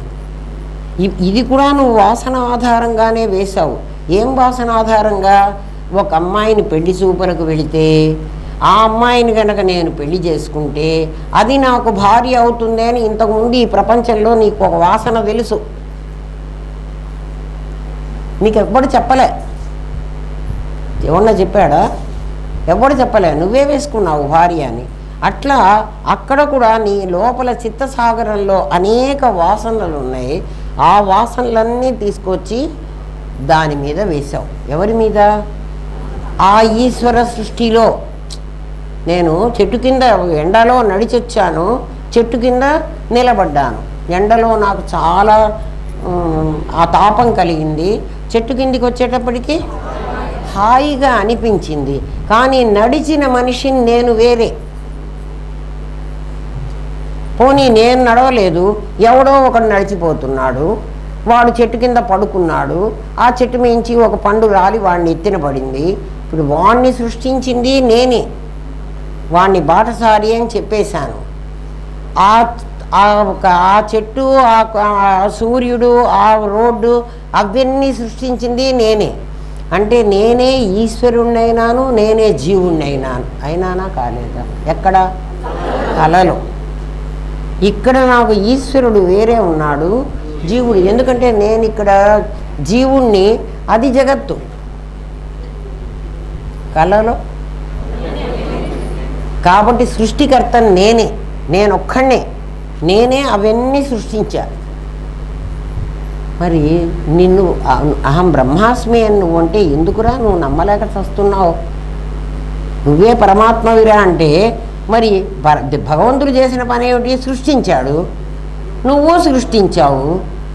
నువ్వు ఈశ్వరుణ్ణి సృష్టించావు, జీవుణ్ణి సృష్టించావు. సృష్టించావా లేదా? ఇక్కడ సృష్టించావు, అక్కడ సృష్టించావు, కాదంటావు. మళ్ళీ నేను దేవుడు వేరే అండి, నేను వేరే అండి, వాడికి ఉన్న శక్తి నాకెక్కడ ఉందండి అంటావు. నువ్వు రోజు కళలో రకరకాలు సృష్టిస్తున్నావురా. సృష్టించి ఏం చేస్తున్నావు? మళ్ళీ వాటినన్నిటినీ నీ లోపలికే లయం చేసుకుంటున్నావు. ఒక పరి జగములు వెలినిడి, ఒక పరి లోపలికి గొనుచు, ఉభయము తానై. రెండు తానైనాడు, ఇంకోడు కాదు. నా కల్లోకి ఎవడూ రాలే, వాడెవడో నా బొమ్మలు తయారు చేయలే. ఈశ్వర సృష్టి చేసి పెడితే రెడీగా నేను దానిలో. ఇప్పుడు ఏమిటంటే ఒకడు స్టేజీ తయారు చేసి ఒకడు నాకు కాస్ట్యూమ్ వేస్తే అరుణ్ గోవిల్ వచ్చి రాముడిలాగా యాక్ట్ చేశాడు. ఒకడు వేసేవాడు, అందులో ఒకడు చేసేవాడు. అక్కడ అట్లా లేదు. కళలో అన్నీ నువ్వే చేసావు, ఏకపాత్రాభినయం చేసావు. ఆడాపాడా మధ్యలో కొట్ట. ఆడేది నువ్వే, పాడేది నువ్వే, మధ్యలో కొట్టేది నువ్వే.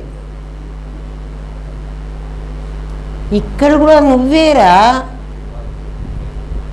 ఇక్కడ కూడా చేస్తున్నది నీవే. జాగ్రత్త అవస్థలో, స్వప్నావస్థలో నువ్వే చేస్తున్నావు. ఇప్పుడు చూడు, నీకు ఇంకా స్వప్నం నీ లోపల జరుగుతోంది, కళ నీ లోపల జరుగుతుంది. ఇంద్రియాలు ఇంద్రియ జ్ఞానంతో పాటు కారణదేహంలో లయమై మనసు, ఇది మీకు తెలుసు, మనస్సు మాత్రం బయటకు వచ్చి చిత్తసాగరంలో వాసనలు గ్రహించి కళను సృష్టిస్తోంది. అవునా కదా? అంతే కదా? ఇంద్రియాలు ఇంద్రియ జ్ఞానాన్నంతా లోపలికి తీసుకెళ్ళి కళ్ళు లోపలికి లాక్కుపోతున్నాయి. మన ఇంద్రియాలతో, వాటితో పాటు వాడు చేసిన కర్మను కూడా లోపలికి లాక్కుపోతుంది. అది లాక్కుపోయి దాచుకోవద్దు. అది నీ లోపల జరుగుతోంది, మన లోపల జరుగుతోంది ఈ సంగతి అంతా. కానీ మనకేమనిపిస్తుందంటే బయట జరుగుతున్నట్టు అనిపిస్తుంది. నా లోపల జరిగితే బయటలాగా ఎందుకు అనిపిస్తోందండి? నా గదిలో నేను నా మంచం మీద పడుకుని ఉంటే నాకు కల వచ్చింది. అవునా కదా? కలలో నేను ఎక్కడున్నాను? లండన్లో ఉన్నా. లండన్లో ఏం చేస్తున్నాను? కారు డ్రైవ్ చేస్తున్నా. యాక్సిడెంట్ చేశా, అక్కడ పోలీసులు వచ్చారు, నన్ను పట్టుకుపోయినారు, జైల్లో కూడా పెట్టారు. ఇప్పుడు జైల్ని నేనే సృష్టించుకున్నా, పోలీసుల్ని నేనే సృష్టించుకున్నా, లండను నేనే లండన్ వీధులు. లండన్ నా గదిలోకి రాలేదు, నేను అక్కడికి వెళ్ళలేదు. నేను అక్కడికి వెళ్ళలేదు, లండన్ నా గదిలోకి రాలేదు. కానీ ఇవన్నీ అయినట్టుగానే నాకు కనపడుతున్నాయి. ఎక్కడ కనపడ్డాయి? నా లోపల ఉన్నట్టుగా ఎవరైనా అనుకున్నారా? అనుకోలే. మనకి కళ చూసేవాణ్ణి నేను కాబట్టి, చూసేవాణ్ణి నేను, చూడబడేది కళ. అందుకని నాకంటే అది భిన్నంగా ఉంటేనే నాకు కనపడుతుంది, లేకపోతే నాకు కనపడదు. అవునా కాదురా? దృశ్యం నాకంటే వేరుగా ఉండాలి, వేరుగా ఉంటేనే నాకు కనపడుతుంది. నాకు కనపడింది అంటే నేను చూసేవాణ్ణి. మొన్న చెప్పాను కదా, నేను వీణ్ణి, నేను సృష్టించిన వాడు వీడు, వీడు లండన్లో ఉన్నాడు అంటే నేను సృష్టించింది బయట, వీడిని పెట్టా, వీడికి జరుగుతున్నాయి, అనుభవం వీడికి జరుగుతోంది. ఇదేమిటండి ఇది రెండు ఎట్లా జరుగుతున్నాయంటే, నేను అద్దంలో నా బొమ్మను చూసుకున్నా, నా బొట్టు సరిగా లేదని అద్దం చెప్పడానికి ఇది జడం, దీనికి చెప్పే శక్తి లేదు. కాబట్టి ఇదే కనుక్కోవాలి, ఇది కనుక్కొని ఇదే సరి చేసుకోవాలి బొట్టును. ఇది సరి చేయదు. మరి ఇది ఏం చేసింది? ఇది నాకు చూపెట్టింది. నా ప్రతిబింబం నాకంటే భిన్నంగా ఉంటేనే నేను చూడగలను.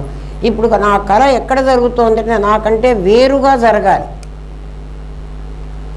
అంటే నేను సృష్టించిందంతా నాకంటే వేరుగా జరుగుతోంది, కానీ అది నిజంగా జరిగింది నా లోపల. నాకంటే వేరుగా లేదు. నాకంటే వేరుగా ఏముంది? నాకంటే వేరుగా నా గది ఉంది, నా మంచం ఉంది, నా ఇంట్లో ఉన్న వస్తువులు ఉన్నాయి, ఇవి ఎక్కడికి పోలేదు. కానీ కళలో నాకంటే వేరుగా. జాగ్రత్త అవస్థ నీకు బయట జరుగుతోంది, నీ రెండు అవస్థలు ఒకటని చెప్పాలి కదా. నీకు ఇప్పుడు సృష్టి నువ్వే చేసావు, అక్కడ సృష్టించావు, ఇక్కడ సృష్టించావు. జాగ్రత్త అవస్థలో నీకేం జరుగుతోందంటే నీకు బయట జరుగుతోంది, నువ్వు లోపల చూస్తావు. బయట జరుగుతున్న దాన్ని నువ్వు లోపల చూస్తున్నావు. ఎట్లా చూసావంటే ఇదిగో ఇది బయట, మీకందరికీ ఇది బయటేనా కదా? ఇప్పుడు మీకు ఒక ప్లేట్ కనపడింది అంటున్నారే, ఎక్కడ కనపడింది? మీ లోపల కనపడింది. బయట ఉన్నదాన్ని లోపల చూస్తున్నావు కదా, అది లోపల జరుగుతున్నదాన్ని బయట చూస్తున్నావు. దీన్ని వివర్తం అంటాం మేము. చూస్తున్నావు అని అనుభవమేనా? అంటే ఉన్నది ఉన్నట్టుగా కనపడకుండా వేరుగా కనపడుతోంది. ఉన్నది ఉన్నట్టుగా కనపడటల్లా, లోపల జరిగితే బయట కనపడుతుంది, బయట బయట జరిగితే లోపల కనపడుతుంది. నీకు ఇంకో ఉదాహరణ చెప్తా. నీకు ఒక కష్టం వచ్చింది, నీకు ఏదో దుఃఖం కూడా వచ్చింది. అదే మనకు చాలా ఇష్టమైన వాళ్ళు ఎవరో చనిపోయినారని మనకు ఒక వార్త వచ్చింది. వాళ్ళు చనిపోయింది బయట. ఇన్స్టింక్ట్గా నీకు దుఃఖం వచ్చేసింది కదా. దుఃఖం ఎక్కడొచ్చింది? లోపల వచ్చింది. వాళ్ళు బయట వస్తే నీకు లోపల ఎందుకు ఏడుపు వచ్చింది? నీ లోపలే ఎందుకు వచ్చింది అంటే నీ లోపల వాళ్ళు నా అని వేసుకున్నావు. నీ లోపల వేసుకున్నావు. ఆ నా పోయింది అని నువ్వు అనుకుంటున్నావు. నా పోతే నీకు బాధ. నా పొలం ఎవడో కాజేశాడు, నాకు దుఃఖం కలిగింది. పొలం అక్కడెక్కడో ఉంది, వాడెవడో కాజేశాడు, నాకు దుఃఖం కలిగింది. నీకు లోపల బయట అనే సంగతే నీకు తెలియటంలే. లోపల జరిగింది బయట అంటావు, బయట జరిగింది లోపల అంటావు, మళ్ళా నాకు జ్ఞానం ఉందంటావు. ఆలోచించండిరా. ఇదే సాధన. సాధన అంటే వేరే ఏం లేదు. ఎందుకు వేరే ఏం లేదు? ఇక్కడే ఉన్నవాడిని ఇక్కడ తెలుసుకోవడానికి సాధన ఏమిట్రా? నేను కైలాసంలోనో వైకుంఠంలోనో వాడు ఉన్నాడంటే నేను సాధన చేసి అక్కడ దాకా పోవాలి. నాకు సర్వే సర్వత్రా సద్ఘన సిద్ఘన ఆనందఘనంగా వాడు ఇక్కడ ఉంటే నేను వీడిని తెలుసుకోవడానికి నేను ఎక్కడికి పోవాలరా? ఎక్కడికి పోతే వాడు కనపడడు. ఎవడో పెసరచేలో ఉంగరం బారేసుకుని పప్పులో వెతుక్కున్నట్ట కనపడుతుందా? వాడు పొలంలో వ్యవసాయం చేస్తున్నాడు, పెసలు వేశారు ఆ చేలో. ఆ నాగలి దున్నుతూ ఉన్నాడు ఒక రైతు. వాడి వేలు ఉంగరం జారి ఆ పొలంలో పడిపోయింది. వాడికి తెలుసు ఈ పొలంలోనే నా ఉంగరం పడింది అని. పెసలు పండిన తర్వాత ఆ పెసలు తీసుకొచ్చి పప్పు చేసి వాళ్ళ ఆవిడ పప్పు వండి కంచంలో పప్పు వేసింది. ఆ పప్పులో ఇట్లా వెతుకుతున్నట్ట వాడు. వెతుకుతూ ఉంటే ఏమిట్రా నాయన, ఏమిట్రా వెతుకుతున్నావు, ఏమిట్రా అనలేదులే, పెళ్ళాం కదా. వెతుకుతున్నావు ఏమిటంటే అప్పుడెప్పుడో పెసర చేలో నేను ఉంగరం పారేసుకొచ్చాను, ఆ పెసర చేలో పెసలే కదా ఇవి పప్పు చేసావు, అందుకని ఇక్కడ నాకేమన్నా దొరుకుతుందేమో అని దొరుకుతుందా? దొరకదు. కాబట్టి నువ్వు పరమాత్మని ఇక్కడ ఉన్నవాణ్ణి నువ్వు మర్చిపోయి, అంతటా ఉన్నవాణ్ణి నువ్వు మర్చిపోయి వాణ్ణి వైకుంఠంలోనో కైలాసంలోనో పెట్టి నువ్వే పెట్టావు. వాడు అసలు అక్కడ పోయి కూర్చోలే. ఏమిటండి కైలాసంలో వాడిని పెట్టానా? మరి పెట్టావు కదురా, నువ్వే అంటున్నావు కదా స్వర్గం అని నరకం అని ఇంకెక్కడో ఉన్నాయని. వాడు నేను అంతటా ఉన్నానరా అంటే వాడు అక్కడే ఉన్నావని చెప్తావు నువ్వు. అక్కడే కూర్చో, లేకపోతే తిరుపతిలో కూర్చో. ఏం వీలు కాకపోతే కైలాసం వైకుంఠం పోలేకపోతే తిరుపతిలో ఉండు. వాడు చేత కాకపోతే అంతే అర్థం. శంకరుడు అందుకే ఏమన్నారంటే, నువ్వు బయట ఉన్నదని అనుకుంటున్నావురా, విశ్వం ఈ ప్రపంచమంతా దర్పణ దృశ్యమాన నగరీ తుల్యం, అద్దంలో చూపించేటువంటి నగరం వంటిది. అద్దంలోనే, మీ అద్దంలో, మీ బుద్ధి దర్పణంలో ఇది కనబడుతున్నది. మీ లోపల నా ప్లేటు ఇన్ని కాలేదు, నా ప్లేటు ఒకటిగానే ఉంది. ఇవాళ ఉంది, రేపు ఉంటుంది, ఎప్పుడూ ఇది ఒకటిగానే ఉంటుంది. కానీ మీ అందరిలో ఒక్కొక్క ప్లేటు తయారవ్వగలదు. ఒక సూర్యుడు సమస్త జీవులకు తాను ఒక్కొక్కడే తోచుపోలిక. అట్లా మీ ప్రతి బుద్ధి దర్పణంలో ఒక్కొక్క ప్లేట్ ఎట్లా పడిందో, ప్రతి బుద్ధి దర్పణంలో మీరు సృష్టించినటువంటి ఒక్కొక్క బింబం పడుతున్నది. అవన్నీ మీ ప్రతిబింబాలు. అట్లా చూసినట్లయితే మీ కలలో కనిపించినవి ఎట్లాంటి ప్రతిబింబాలో దీనికి ఇది ప్రతిబింబం కదా. అట్లా ఈ ప్రపంచంలో కూడా ఇవన్నీ ప్రతిబింబాలు. ఏవన్నీ? నా భార్య, నా కొడుకు, నా ఆస్తి, అంత నా నా నా అంటున్నావే అవన్నీ ప్రతిబింబాలు. ప్రతిబింబాలు ఏమైపోతాయి? బింబంలో చేరతాయి. బింబంలో నుంచే వచ్చాయి, బింబంలోకే చేరతాయి. అందుకని ఇది దర్పణ దృశ్యం అని నీకు తెలియకపోబట్టి అది కూడా దర్పణ దృశ్యమే. ఏది? ఈ జాగ్రత్త అవస్థలో నీకు ఆ రెండు అవస్థల్లో సేమ్ రావాలి. సుషుప్తిలో మళ్ళీ చెబుతా కదా. ముందు కళ పూర్తిగా మనకు అర్థమైతే తర్వాత అది చెప్తాను. నీ లోపల బుద్ధి దర్పణం, బయట ఉన్న బొమ్మ, లోపలి బుద్ధి దర్పణంలో పడితే నువ్వు దాన్ని చూస్తావు. అది జాగ్రత్త అవస్థ. నీవే చిత్తుగాను సత్తుగాను దర్పణాలు పెట్టుకొని చూస్తే అది స్వప్నం. నువ్వే సత్తువి నువ్వే, చిత్తువి నువ్వే. ఎందుకంటే చైతన్యానివి నువ్వే. నువ్వు సృష్టించే ఆ జడమైన ఆ బొమ్మవి నువ్వే, నిజంగా లేదు. ఇది ఎట్లాగైతే నీకంటే భిన్నంగా ఉండి నువ్వే ఇది కూడా సృష్టించింది. నువ్వు కాదా ఈ ప్లేట్ను సృష్టించింది? ఎవరు? నీవే. నీ లోపల దాచుకుందెవరు? నీవే. ఇన్ని ప్లేట్లు ఉన్నాయా? లేవు, ఒకటే ఉంది.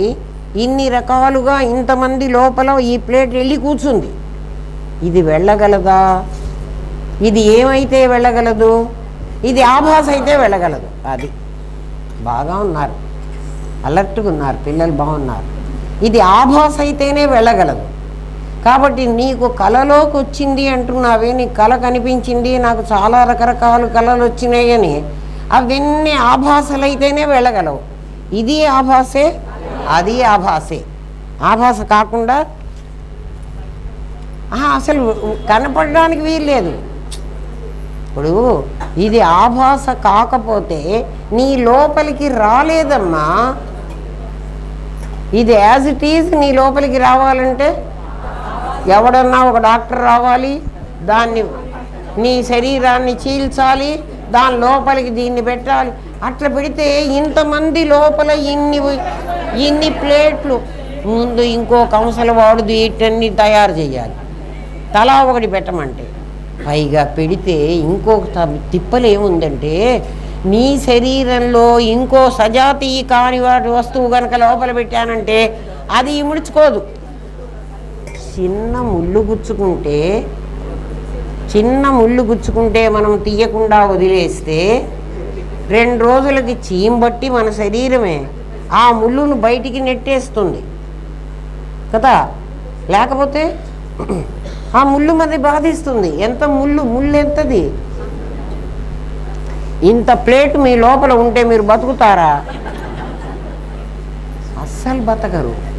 మరి ఈ ప్లేట్ మా దగ్గరికి వచ్చింది కదండి, మా వచ్చింది అబద్ధం అంటారా మీరు? మా అనుభవాన్ని కాదంటారా? ఎవరి దగ్గర? ఆభాస అయితేనే రాగలదు.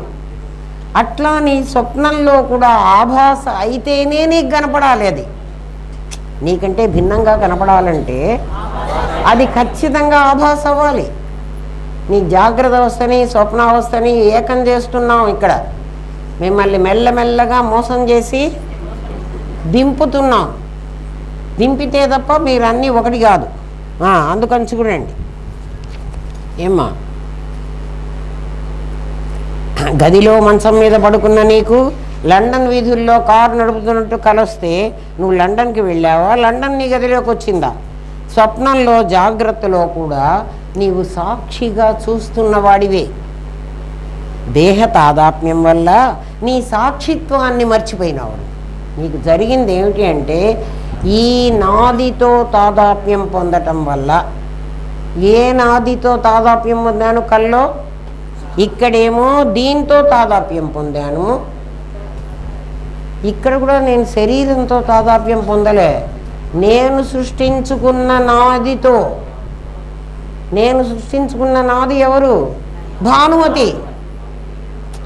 నేను సృష్టించిన నాది మీరు సృష్టించలేదులేమ్మా, మీ అమ్మ నాన్న సృష్టించారు. మా అమ్మ నాన్న అయినా నాకు బాగా తాదాత్మ్యం చెందించారు కదా. అమ్మ నీ పేరేమిటి, నీ పేరేమిటి 10 సార్లు అడిగారు నన్ను. 10 సార్లు కాదు, 100 సార్లు అడుగుంటారు. ఎప్పటి వరకు? నేను నా పేరు భానుమతి అని చెప్పే వరకు. ఎవడైనా భానుమతిని గురించి అక్కడ నన్నేనా మాట్లాడుతున్నావు అని నేను అనేంతవరకు, అది అర్థమైందా?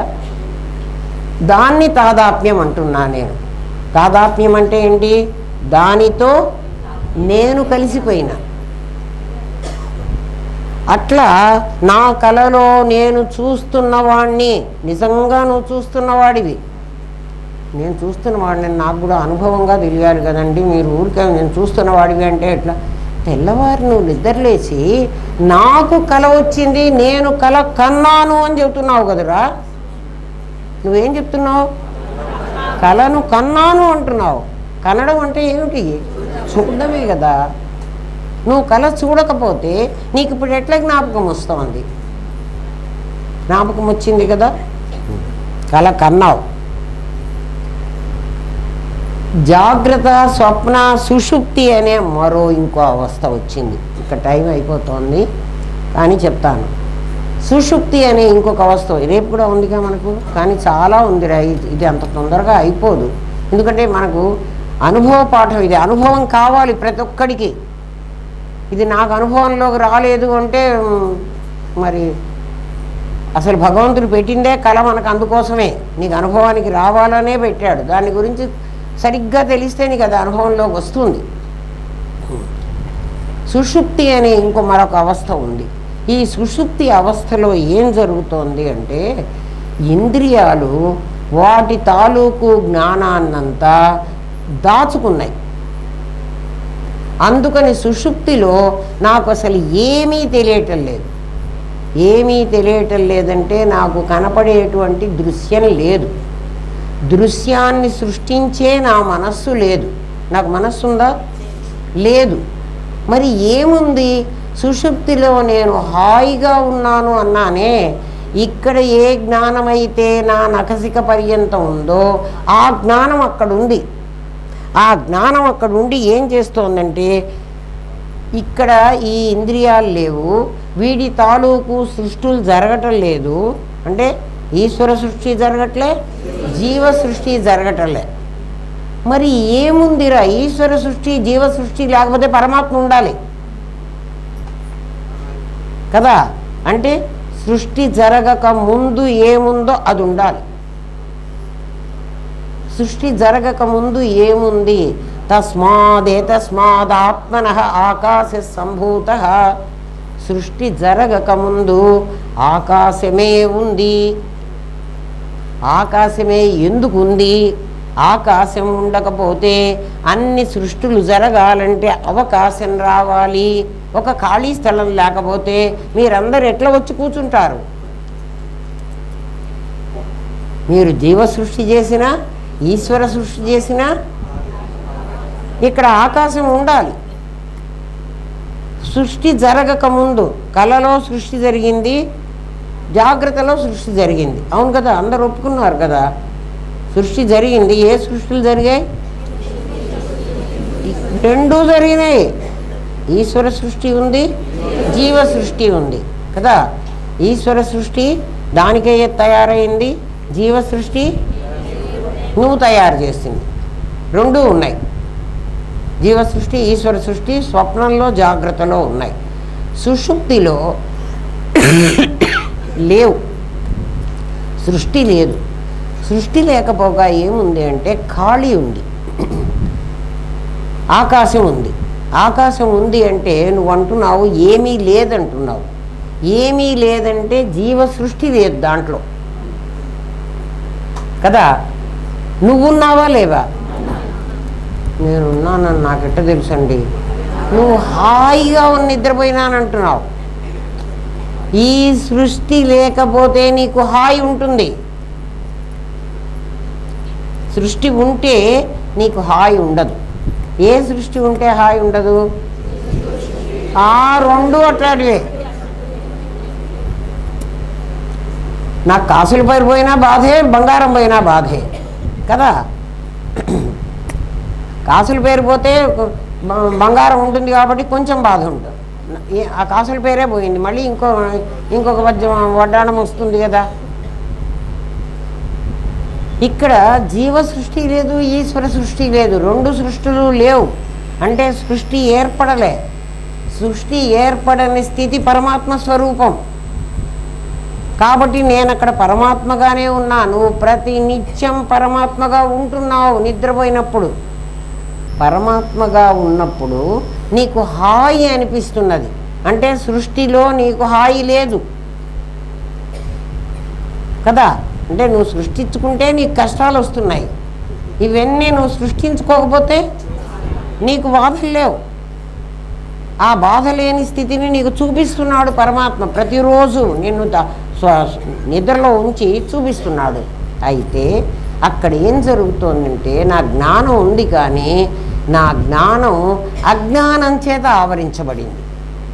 అందుకని నీకు గాఢ సుషుప్తిలో కటిక చీకటే ఉంటోంది, కానీ వెలుగు లేదు. అస్సలు వెలుగు లేదా అండి అంటే వెలుగు నీ జ్ఞానం ఉంది, దాన్ని గ్రహిస్తున్న జ్ఞానం ఉంది కదా. నీ జ్ఞానం ఎలా ఉంది అంటే అక్కడ జగత్తు ఉన్నది, ఇక్కడ లేదు అని చెప్పగలిగిన జ్ఞానం నీ దగ్గర ఉంది. ఆ జ్ఞానమే నీకు కలలో ఇవన్నీ ఉన్నాయి అని చెప్తోంది, సుషుప్తిలో లేవని చెప్తోంది. తెలుసు తెలియదు, అక్కడ తెలియదు, అక్కడ లేదు. ఏం లేదు? సుషుప్తిలో జగత్తు లేదు. జాగ్రత్త స్వప్నంలో జగత్తు ఉంది. ఉంది అని ఏ జ్ఞానం చెప్పిందో లేదు అని ఆ జ్ఞానమే చెప్పింది. తెలుసు తెలియదు అని గ్రహించు తెలివి ఒకటి, అది ఉంది నీ దగ్గర. ఉందా లేదా? అనుభవం, ప్రతిదీ అనుభవమే. నువ్వు అనుభవించు. నిద్ర అందరికీ తెలుసు కదా. నా నిద్రలో నేను హాయిగా నిద్రపోయినా అంటున్నావు కదా. నీకు హాయి ఎందుకు ఉంది అంటే నీ జగత్తు లేదు కాబట్టి నీకు హాయి ఉంది.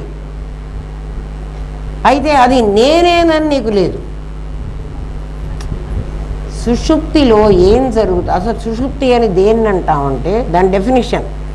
సుషుప్తి అంటే ఏం జరుగుతోంది అంటే నువ్వు ఉన్నావని నీకు తెలియదు, నువ్వు నీ ఎదురుగా ప్రపంచం లేనిది అని నీకు తెలియదు. అది లేదని చెబుతున్నావు. సుషుప్తిలో ఏం జరుగుతోంది? నేనున్నానని. అజ్ఞానం అంటే ఏమిటో చెప్తున్నాడు. అజ్ఞానం అంటే ఏమిటి అంటే చీకటి అంటున్నావు.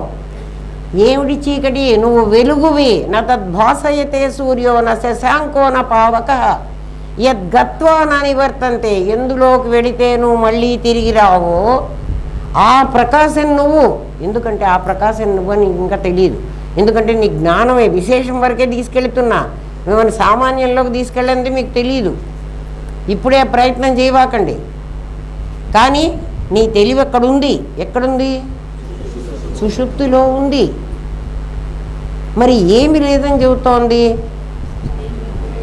సుషుప్తిలో నువ్వు ఇందాక ఊహించుకున్నటువంటి నీ సృష్టి కానీ జీవ సృష్టి కానీ ఈశ్వర సృష్టి కానీ లేదు. లేదు అని ఎక్కడ చెప్తోంది? లేదు అంటే నీకు హాయ్. దాన్ని బట్టి సుషుప్తిని బట్టి నువ్వు ఏమర్థం చేసుకోవాలంటే నేను ఇది ఉంటేనే బాధపడుతున్నాను, నాకు కష్టం వచ్చినా సుఖం వచ్చినా కదా, ఏ విధమైన ఫీలింగ్ వచ్చినా ఈ రెండు అవస్థల్లోనే వస్తున్నాయి. ఆ అవస్థలో లేదంటే అర్థం చేసుకో ఎందుకు రాలేదు. అక్కడ ఇది ఉన్నదైతే అక్కడ వస్తుంది. ఇది ఆభాస కాబట్టి నాకు అక్కడ లేదు. జీవ సృష్టి ఈశ్వర సృష్టి ఇంతకుముందు ఏమన్నాను? ఒక క్రియేటరు ఒక క్రియేషను ఉంటే అది మిథ్య అని కొట్టేసుకోరా అన్న. అట్లా కొట్టేసుకోమని చెప్పం. అది పరోక్షం, ఇది అపరోక్షం. అర్థమవుతుందా నాయన? చూడండి, ఆలోచించండి. అపరోక్షంలో ఏం చెప్తున్నాడు? నువ్వు సృష్టించుకున్న జగత్తు, నువ్వు సృష్టించిన ఈశ్వరుడు సృష్టించిన జగత్తు, వాడిని కూడా నువ్వే సృష్టించావు. నేనెక్కడ సృష్టించానండి? ఒరే, మైసూర్ పాకు పళ్ళె నిండా పోసి ఒక్క ముక్క నువ్వు కోసుకుంటే ఆ మిగిలిన ముక్క అంత ఏమైందిరా? ఈ ముక్క నువ్వు కోసుకోబట్టి కదా ఆ మిగిలిన ముక్క ఈశ్వరుడే కూర్చుంది. జీవుడికి జగత్ ఎక్కడి నుంచి వచ్చింది? నేను ఇంతవరకు భానుమతి అనే 5 అడుగుల 3 అంగుళాల శరీరాన్ని అని అనుకోబట్టి అదెంత ఈశ్వరుడే నా ప్రాణం తీస్తున్నాడు. వాడు సృష్టించాడు, నేను సృష్టించాను. నాది జీవ సృష్టి అన్నాను, వాడిది ఈశ్వర సృష్టి అన్నాను. ఈ 2 సృష్టిలు నన్ను ప్రాణం తీస్తున్నాయి. మనకందరికీ దుఃఖాలు బాధలు ఎందుకు వచ్చినాయి చెప్పంటారా? లేకపోతే మీకు ఏ బాధ లేదు కదా, ఉందా? లేని సంగతిని మీరు అనుభవించారా లేదా? సుషుప్తిలో అనుభవించారు, కానీ అనుభవించే నీవున్నావు. నీ జ్ఞానం ఉంది కదా, నీ జ్ఞానం ఉంది కదా. నా జ్ఞానం కాక నాకు ఇంకా ఏముందంటే ఈ సృష్టి అంతా చేయడానికి కావలసినంత పెద్ద ఆకాశం ఉంది, ఖాళీ స్పేస్ ఉంది. ఎక్కడ? నీ సుషుప్తిలో. దాంట్లో ఏమీ లేదు. నాకు గాఢ నిద్రలో ఏం లేదని నువ్వు ఎందుకు చెప్తున్నావంటే ఆ దాంట్లో ఏ బొమ్మలు లేవు. ఏమ్మా? బొమ్మలు లేవు, సృష్టించిన బొమ్మలు లేవు. దీన్ని ఎట్లా అర్థం చేసుకోమంటారండి? నిద్రపోతున్నప్పుడేమో మాకు తెలివి ఉండదు కదా, మీరేమో ఇప్పుడు చెప్తున్నారు ఆ అనుభవం అప్పుడు అనుభవించడానికి మాకు తెలియలేదు కదా. అందుకని నిద్రపోతున్నప్పుడు నాకు అజ్ఞానం ఆవరించింది. అజ్ఞానం ఎక్కడి నుంచి వచ్చిందండి? నేనెవరో నాకు తెలియకపోవడమే అజ్ఞానం వర్రా. నిద్రపోతున్నప్పుడు నువ్వెవరో నీకు తెలుసా? తెలియదు. నువ్వెవరో నీకు తెలియదు. నీ ఎదట ఏమీ లేదని కూడా నీకు తెలుసు. ఏం లేదంటే కలలో ఉంది, ఇక్కడ లేదు. ఏమీ లేదు, ప్రపంచం లేదు. జాగ్రత్త ప్రపంచం ఉంది, స్వప్న ప్రపంచం ఉంది, సుషుప్తి ప్రపంచం లేదు. మరి లేకపోతే నీకు బాగుంది కదా అంటే నేనెవరో నాకు తెలియలే. నేను లేచిన తర్వాత బయటికి వచ్చిన తర్వాత నాకు హాయిగా ఉంది అంటున్నాను, కానీ ఆ సమయంలో నాకు హాయిని అనుభవిస్తే నాకు చాలా అదే తుర్యం. ఆ సమయంలో నాకు హాయి తెలిస్తే అదే తుర్యం. అంటే నేనున్నానని నాకు తెలిస్తే నాకు తుర్యం కదా. సమాధి ఏమిటి? నేనున్నానని నాకు తెలియటమేరా. ఎవరుగా ఉన్నాను? దేహంగా లేను, ఇంద్రియాలుగా లేను, మనస్సుగా లేను, బుద్ధిగా లేను. మరి ఎవరుగా ఉన్నావు? అహం బ్రహ్మాస్మి, నేను పరమాత్మగా ఉన్నాను. పరమాత్మ ఎక్కడైనా అక్కడ ఆకాశంలో ఉన్నాడా, స్వర్గంలో ఉన్నాడా, నరకంలో ఉన్నాడా, కైలాసంలో వైకుంఠంలో వాడిని పెట్టి తాళం పెట్టావా? అస్సలు పెట్టలే, పెట్టడానికి వీల్లేదు. ఎందుకంటే వాడు నీకంటే వ్యాప్తమై మొత్తం వ్యాపించి ఉన్నాడు. వాడిని ఎక్కడ తాళం పెడతావు? వాడిని తాళం పెట్టగల శక్తి నీకు లేదు. మరి నాకు నిద్రపోతున్నప్పుడు మరి నేను ఎవరో నాకు తెలియలేదు కదండి, బయటకు వచ్చాక కదా అవును నాకు తెలియలేదు అన్న ఒక స్థితి నాకు ఉందని నాకు తెలిసింది, నాకు అది తెలియలేదు కదండి అంటే నీకు తెలియడానికి ఒక ఉదాహరణ మళ్ళీ చెప్తాడు. హేతువాదం దృష్టాంతం ఎప్పుడూ ఉండకపోతే నీకు బ్రహ్మ విద్య అర్థం కాదు. నీకు దృష్టాంతం ఏమిటంటే సినిమా హాల్కి వెళ్ళండి. మీరు సినిమా హాల్లో మీరు సినిమా మొదలవ్వక ముందు ఒక తెర కనిపిస్తుంది. తెర ఎలా ఉంటుంది? తెల్లగా ఉంటుంది. సినిమా హాల్లో తెర తెల్లగా ఉంటుంది. సినిమా నడుస్తున్నప్పుడు తెర నల్లగా ఉండాలి. సినిమా నడుస్తుంటే తెర ఎట్లా ఉంటుందరా? తెల్లగా ఉంటే మనకు బొమ్మలు కనపడతాయా? వద్దులే, మీ ఇంట్లో టీవీ చూసుకోండి. టీవీ స్క్రీన్ మీద అది నల్లగా ఉంటే కదా మీకు బొమ్మలు కనపడతాయి. రంగుల బొమ్మలు కనిపించినా, నదులు కనిపించినా, సముద్రాలు కనిపించినా తెరనే కాంతిగా. మా దగ్గర ఏదో మా ఐప్యాడ్ ఒకటి మొన్న కనపడింది. దాని తెరంతా ఎట్లుందిరా? తెల్లగా ఉంది. దాని మీద ఏం కనపడ్డది? అదేదో పాడైపోయింది అన్నారు. అసలు చెప్తున్నా మీకు తెలుసుకోవడం కోసం చెప్తున్నా. సినిమా తెర తెల్లగా ఉంటుంది. సినిమా చూస్తున్నప్పుడు అది నల్లగా మారాలి. దాని మీదనే నీకు తెల్ల బొమ్మలు కనిపిస్తాయి. అది తెల్లగా ఉండి తెల్ల బొమ్మలు వస్తే కనిపించవు. సినిమా తెర మీద వాడు సినిమా స్టార్ట్ చేయగానే ఆ తెర మీదనే బొమ్మలన్నీ పడుతున్నాయి. తెర వెనక లేకపోతే బొమ్మలు పడవు. సినిమా అయిపోయిన తర్వాత తెర ఉంటుంది కదా. సినిమా అయిపోయిన తర్వాత తెర ఉంటుంది. తెర సినిమా కాదు. తెర మీద సినిమాలు వస్తాయి. ఈ సినిమా ఆడుతుంది, ఇది వాడు బాక్స్ ఎత్తుకొని పోతాడు, ఇంకొక సినిమా వస్తుంది. ఎన్ని తెరల మీద బొమ్మలు ఆడినా ఆ తెర ఎలాగైతే మారదో, మారుతుందా? ఫస్ట్ షో ఒకటేస్తాడు. మాకు పాతకాలంలో అయితే మార్నింగ్ షో ఇంగ్లీష్ సినిమా వేసేవాడు, మ్యాట్ని ఇంకొక సినిమా వేసేవాడు, ఫస్ట్ షో సెకండ్ షో ఇంకో సినిమా వేసేవాడు. అట్లా రకరకాలు. అంటే తెర ఒకటే ఉంటుంది, సినిమాలు మారుతూ ఉంటాయి.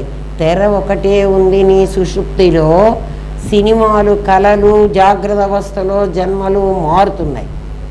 మారుతున్నాయా? మారట్లేదా? తెర ఉంది. ఆ తెర నీకు సుషుప్తిలో కనపడుతున్నది. అదే ఆకాశం. ఏ ఆకాశం? స్వప్నాకాశం. సుషుప్తి ఆకాశం. మరి చూస్తున్నా నువ్వు ఉన్నావు. తెరను చూస్తే నువ్వు లేకపోతే అది లేదని నువ్వు అనుకోవడానికి వీల్లేదు. నువ్వు చూస్తున్నావు. చూస్తున్నా నీకు అది కనపడుతోంది. ఏది కనపడుతోంది? ఆ తెర కనపడుతున్నది కదా. ఆ తెర నాకు తెలియటం లేదు అంటున్నావు. నాకు తెలియకపోవడానికి కారణం ఏమిటంటే అమ్మవారే కదా పరమాత్మలో ఉన్న చైతన్య శక్తి అవ్యక్తంగా ఉంటుంది, అది వ్యక్తం అవుతుంది. అది వ్యక్తమైనప్పుడు తమస్సు, రజస్సు, సత్వము అని 3 రకాలుగా వ్యక్తం కావాలి. తమస్సు, రజస్సు, సత్వం. ఇప్పుడు నువ్వు తురీయంలోకి వెళ్ళలేదు కాబట్టి అక్కడ ఉన్నది తమస్సు. తమోగుణం అనేటువంటి పేరుతో నీ సుషుప్తిలో ఉన్నది. రజోగుణం అనే పేరుతో నీకిక్కడ జాగ్రత్తలో, నీకు స్వప్నంలో ఉన్నది. ఏమండి ఇక్కడ జాగ్రత్తలో స్వప్నంలో ఉన్నది ఆ అమ్మవారని మీరు మాకు రజోగుణమే వివర్తమైంది కదా, మాకు ఎట్లా చెప్పాలండి? మా అనుభవంలో మాకు తెలియాలి కదా, మీరు ఊరికే చెప్తే మేము ఒప్పుకోము. లలితా సహస్రనామంలో అమ్మవారి పేరు ప్రాణద, ప్రాణరూపిణి. ప్రాణద, ప్రాణం ఇచ్చింది. ఎట్లా ఉంది అంటే ప్రాణరూపిణి, ప్రాణరూపంగా ఉంది ఆమె. అంటే జాగ్రత్త అవస్థలో ఉచ్ఛ్వాస నిశ్వాసాలనే ప్రాణం ఆడుతున్నంతసేపు నా పేరు జాగ్రత్త అవస్థ. ఇది స్వప్నంలో 2 ఈక్వల్ కావాలి. నీకు స్వప్నంలో కూడా ఉచ్ఛ్వాస నిశ్వాసాలు ఆడుతున్నాయి. అంటే అమ్మవారి రజోగుణం పనిచేస్తోంది. రజోగుణమే నా భార్య అనే రూపాన్ని సృష్టించింది. రజోగుణమే నీ కళలో సృష్టి చేసింది. రజస్సు లేకపోతే సృష్టి జరగదు. అర్థమవుతుందా? మరి ఇప్పుడు నీ సుషుప్తిలో నాకేముందండి అంటే, సుషుప్తిలో నీకు తమస్సు ఉంది. తమస్సు ఏమిటండి అంటే నీ జ్ఞానము నువ్వు చూస్తున్నావనే సంగతి మర్చిపోయింది. నీ ఎదురుగా ప్రపంచం లేదని మాత్రం చెప్తోంది. అది జ్ఞానం ఉంటేనే చెప్తావు నువ్వు, లేకపోతే చెప్పవు. కల్లో ఏమీ నిద్రలో ఏమీ లేదంటున్నావు కదా, నిద్రలో ఏమన్నా ఉందా? కొంచెం కష్టమే కానీ మీ అనుభవాన్ని జోడించుకుంటూ మీరు వస్తే సాధన కరెక్ట్గా వస్తుంది. అమ్మవారు ఏం చెప్తోందంటే గురుమండల రూపిణి, గురుమూర్తి. ఆమె మనకు బోధ చేస్తోంది. ఎట్లా బోధ చేస్తోంది? ఆమె ఒక మెథడాలజీ ఫాలో అవుతోంది. ఇది మెథడ్స్. ఈ మెథడ్ని ఫాలో అయితేనే నీకు అర్థమవుతావు, లేకపోతే నేను అర్థం కానిపోవాలి. నువ్వు మా దగ్గర ట్రైన్ అవ్వు, బీఈడీ ట్రైనింగ్ అయితేనే నేను టీచర్గా పంపిస్తా, లేకపోతే నేను పంపను. అమ్మవారు గురుమండల రూపిణి, గురుమూర్తి, గుణనిధి, గోమాత, గుహజన్మభూ. గుహజన్మభూ. ఆ గుహ గుహలో పుట్టింది ఆమె. ఏ గుహలో పుట్టిందిరా? అవ్యక్తం అనే గుహలో నుంచి పుట్టింది, వ్యక్తమైంది. అసలు లలితా సహస్రనామం ఒక్కటి చాలరు రామయ్యకి పూర్తిగా జ్ఞానం కలగడానికి. ఆ హయగ్రీవుడు అగస్య సంవాదం కదా, ఆ లలితలోనే చెప్తాడు మొత్తం. లలితా సహస్రనామం, విష్ణు సహస్రనామం 2 ఉండేది. మిగిలిన నామాలన్నీ కల్పించుకున్నారు. తల ఇష్టం వచ్చిన వాడు ఇష్టం వచ్చినట్టు రాసుకుంటాడు. అమ్మవారు గోమాత, గురుమూర్తి, గుణనిధి, గురుమండల రూపిణి ఆమె. తమస్సు అక్కడ తమో గుణం, రజోగుణం ఇక్కడ కదా, తమో గుణం అక్కడ. మరి సత్వగుణం ఎక్కడుందండి? నీ ఆలోచనలన్నీ సత్వగుణమే కదా. నామం, రూపం, క్రియ. నామం నీకు ఆలోచన రాకపోతే ఏం ఆలోచన? హిమాలయ పర్వతాలు ఇట్లా ఉంటాయి అనే ఆలోచన రాకపోతే ఆ హిమాలయ కొండను చూసి ఇదే హిమాలయం అని నువ్వు అనవు. నది అనే ఆలోచన నీకు రాకపోతే, ఇందాక నది చూపించాం కదా, నది అనే ఆలోచన రాకపోతే దీన్ని నది అని నువ్వు అనవు. అవునా కదా. అక్కడ ఎద్దులు కనపడంగానే ఎద్దు ఆలోచన రాకపోతే ఇవి ఎద్దులు, ఇది నాగలి, ఇది బండి, ఇవన్నీ నీకు ఆలోచన వచ్చింది. అది సత్వం. సత్వం ఎక్కడి నుంచి వస్తుంది? సత్వాత్ సంజాయతే జ్ఞానం. నీ జ్ఞానంలో నుంచి పుడుతోంది అది. అంతవరకు జ్ఞానంలో ఏముంది అంటే అవ్యక్తంగా దాగి ఉండి నేను ఈ బొమ్మను చూపించేటప్పటికీ నీ లోపలిది బయటకు వచ్చింది. అర్థమవుతోందా అమ్మా? రేపు చెప్తానరా. ఇప్పటికే 15 నిమిషాలు ఎక్కువ తీసుకున్నా. మీ టైం నాకెవరన్నా టైం ఇవ్వండరా అంట, కానీ మీ టైంనంతా బాగా కాజేస్తూ ఉంటా. ఏం చేయమంటారు? చెప్పవలసిందేమో పోర్షన్, వాస్ట్ పోర్షన్ ఉంది. టైం ఏమో 1.5 గంటన్నరే ఉంది. ఏమో రేపు చెప్పుకుందామా? ఇప్పుడు ఏం చేసాం మనం? రికాప్సులేషన్ ఒకసారి. జాగ్రత్త అవస్థలో సత్వగుణం ఉంది, స్వప్నంలో కూడా సత్వగుణం ఉండకపోతే నీకు రాదు. జాగ్రత్త స్వప్నాలు రెండు ఒకటేనరా. మీరు కాదంటున్నారు. అందుకని ముందు ఆ రెండింటినీ ఒకటి చేయాలి. మేము సుషుప్తిని కూడా ఒకటే చేస్తున్నాము. ఎందుకంటే జ్ఞానం ఉంది కదా. జ్ఞానం ఇక్కడ ఉంది, ఇక్కడ ఉంది, అక్కడ ఉంది, మూడిట్లో ఉంది. తురియర్లో మళ్ళీ పెట్టాలి. ముగ్గురికి ఇచ్చాము. మరి 4వ వాడిని ఇంకా చెప్పలేదు. కనబడని 4వ సింహం ఇది ఉండాలి. ఆలోచన అనే పేరుతో సత్వం వస్తుంది. లోపల నుంచి రావాలి. ఎవరి లోపల నుంచి? నీ లోపల నుంచి కదా. ఏ రూపంగా అది బయటకు వస్తోంది? సత్వగుణం అనేటువంటిది ఆలోచన. నామం అంటే ఎప్పుడు ఆలోచన, పేరు కాదు. సంస్కృతంలో నామం అంటే ఆలోచన, తెలుగులో నామం అంటే పేరు, హిందీలో కూడా నామం అంటే పేరు. నీ ఆలోచన సత్వగుణం. నీ రజస్సు సృష్టి చేయటానికి రజస్సే. కళను సృష్టించిన, జాగ్రత్త అవస్థలో నా భార్యను సృష్టించిన, నా భార్య, షీ ఈజ్ మై వైఫ్. ఓ ఎక్కడి నుంచి మై? ఆ అహంకారం మాట్లాడుతోంది. రజస్సు ఎంత మాట. అది మా ఇల్లండి. మీ ఇల్లాది? అది ఈశ్వర సృష్టి.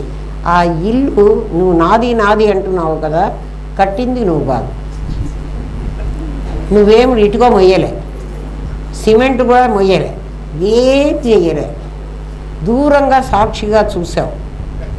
వాడెవడో కట్టాడు కదా. మరి నువ్వేం చేసావురా అంటే, నా దగ్గర డబ్బులు ఉన్నాయి కదండి అవి పెట్టే. అంటే వస్తు వినిమయ పద్ధతిలో నా డబ్బుల్ని పెట్టి అదంతా నాది అనే గ్రాబ్ చేసుకున్నా. అంతేనా? నిజంగా చెప్పండి రా, అది నేను తయారు చేశానా? చెయ్యలే. ఎవడో ఆ చిత్రకారుడు ఎట్లా చిత్రం చేశాడో ఆ గౌండ్ వాడు అట్లా కట్టాడు, ఆ ఇంజనీర్ గాడు అట్లా డిజైన్ చేశాడు కదా. వాడు డిజైన్ చేసినట్టు వాడు కట్టాడు. ఆ మెటీరియల్ ఈ పృథ్వీలో ఉన్న 5 భూతాలు. మరి నాదేమిట్రా? ఈ ఇల్లు నాదంటున్నావు, నీది ఎట్లయింది?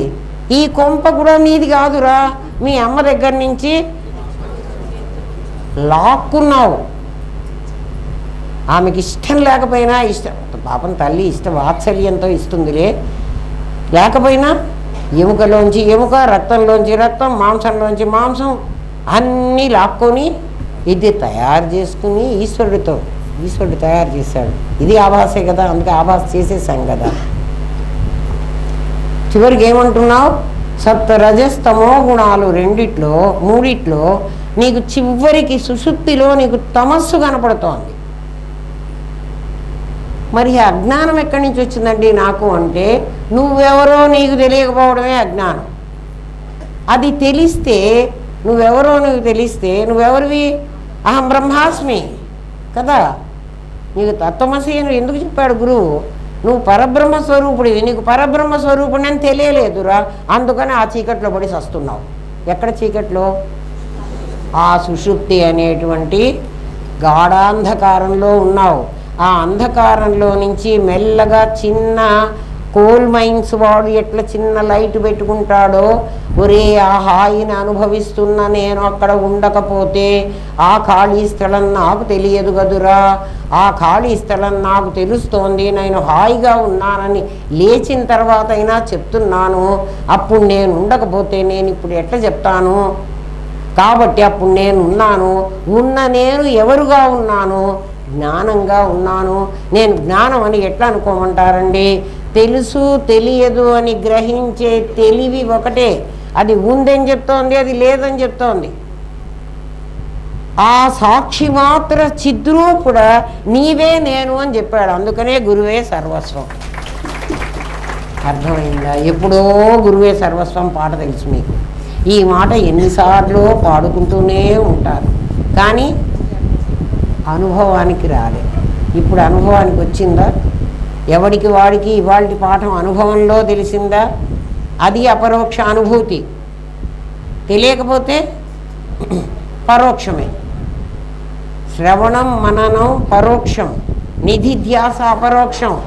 మీరు ఏ లెవెల్లో ఉన్నారో మీకే తెలియాలి. అది దట్స్ ఇట్. ఓం తత్సత్. స్వస్తి ప్రజాభ్య పరిపాలయంతాన్యాయేన మార్గేణ మహిన్మహేష. ఓ బ్రాహ్మణేభ్యః శుభమస్తు నిత్యం. లోకాః సమస్తాః సుఖినో భవంతు. ఓం పూర్ణమదః పూర్ణమిదం పూర్ణాత్ పూర్ణముదచ్యతే పూర్ణస్య పూర్ణమాదాయ పూర్ణమేవావశిష్యతే. ఓం శాంతి శాంతి శాంతి. ఓం నమో బ్రహ్మాదిభ్యో బ్రహ్మ విద్యా సాంప్రదాయ కర్తృభ్యో వంశ ఋషిభ్యో గురుభ్యో నమో మహద్భ్యః. సర్వోపద్రవరహిత ప్రజ్ఞానఘనః ప్రత్యగర్ధో బ్రహ్మైవాహమస్మి బ్రహ్మైవాహమస్మి బ్రహ్మైవాహమస్మి. జగద్రక్షక రక్షించు నాయన.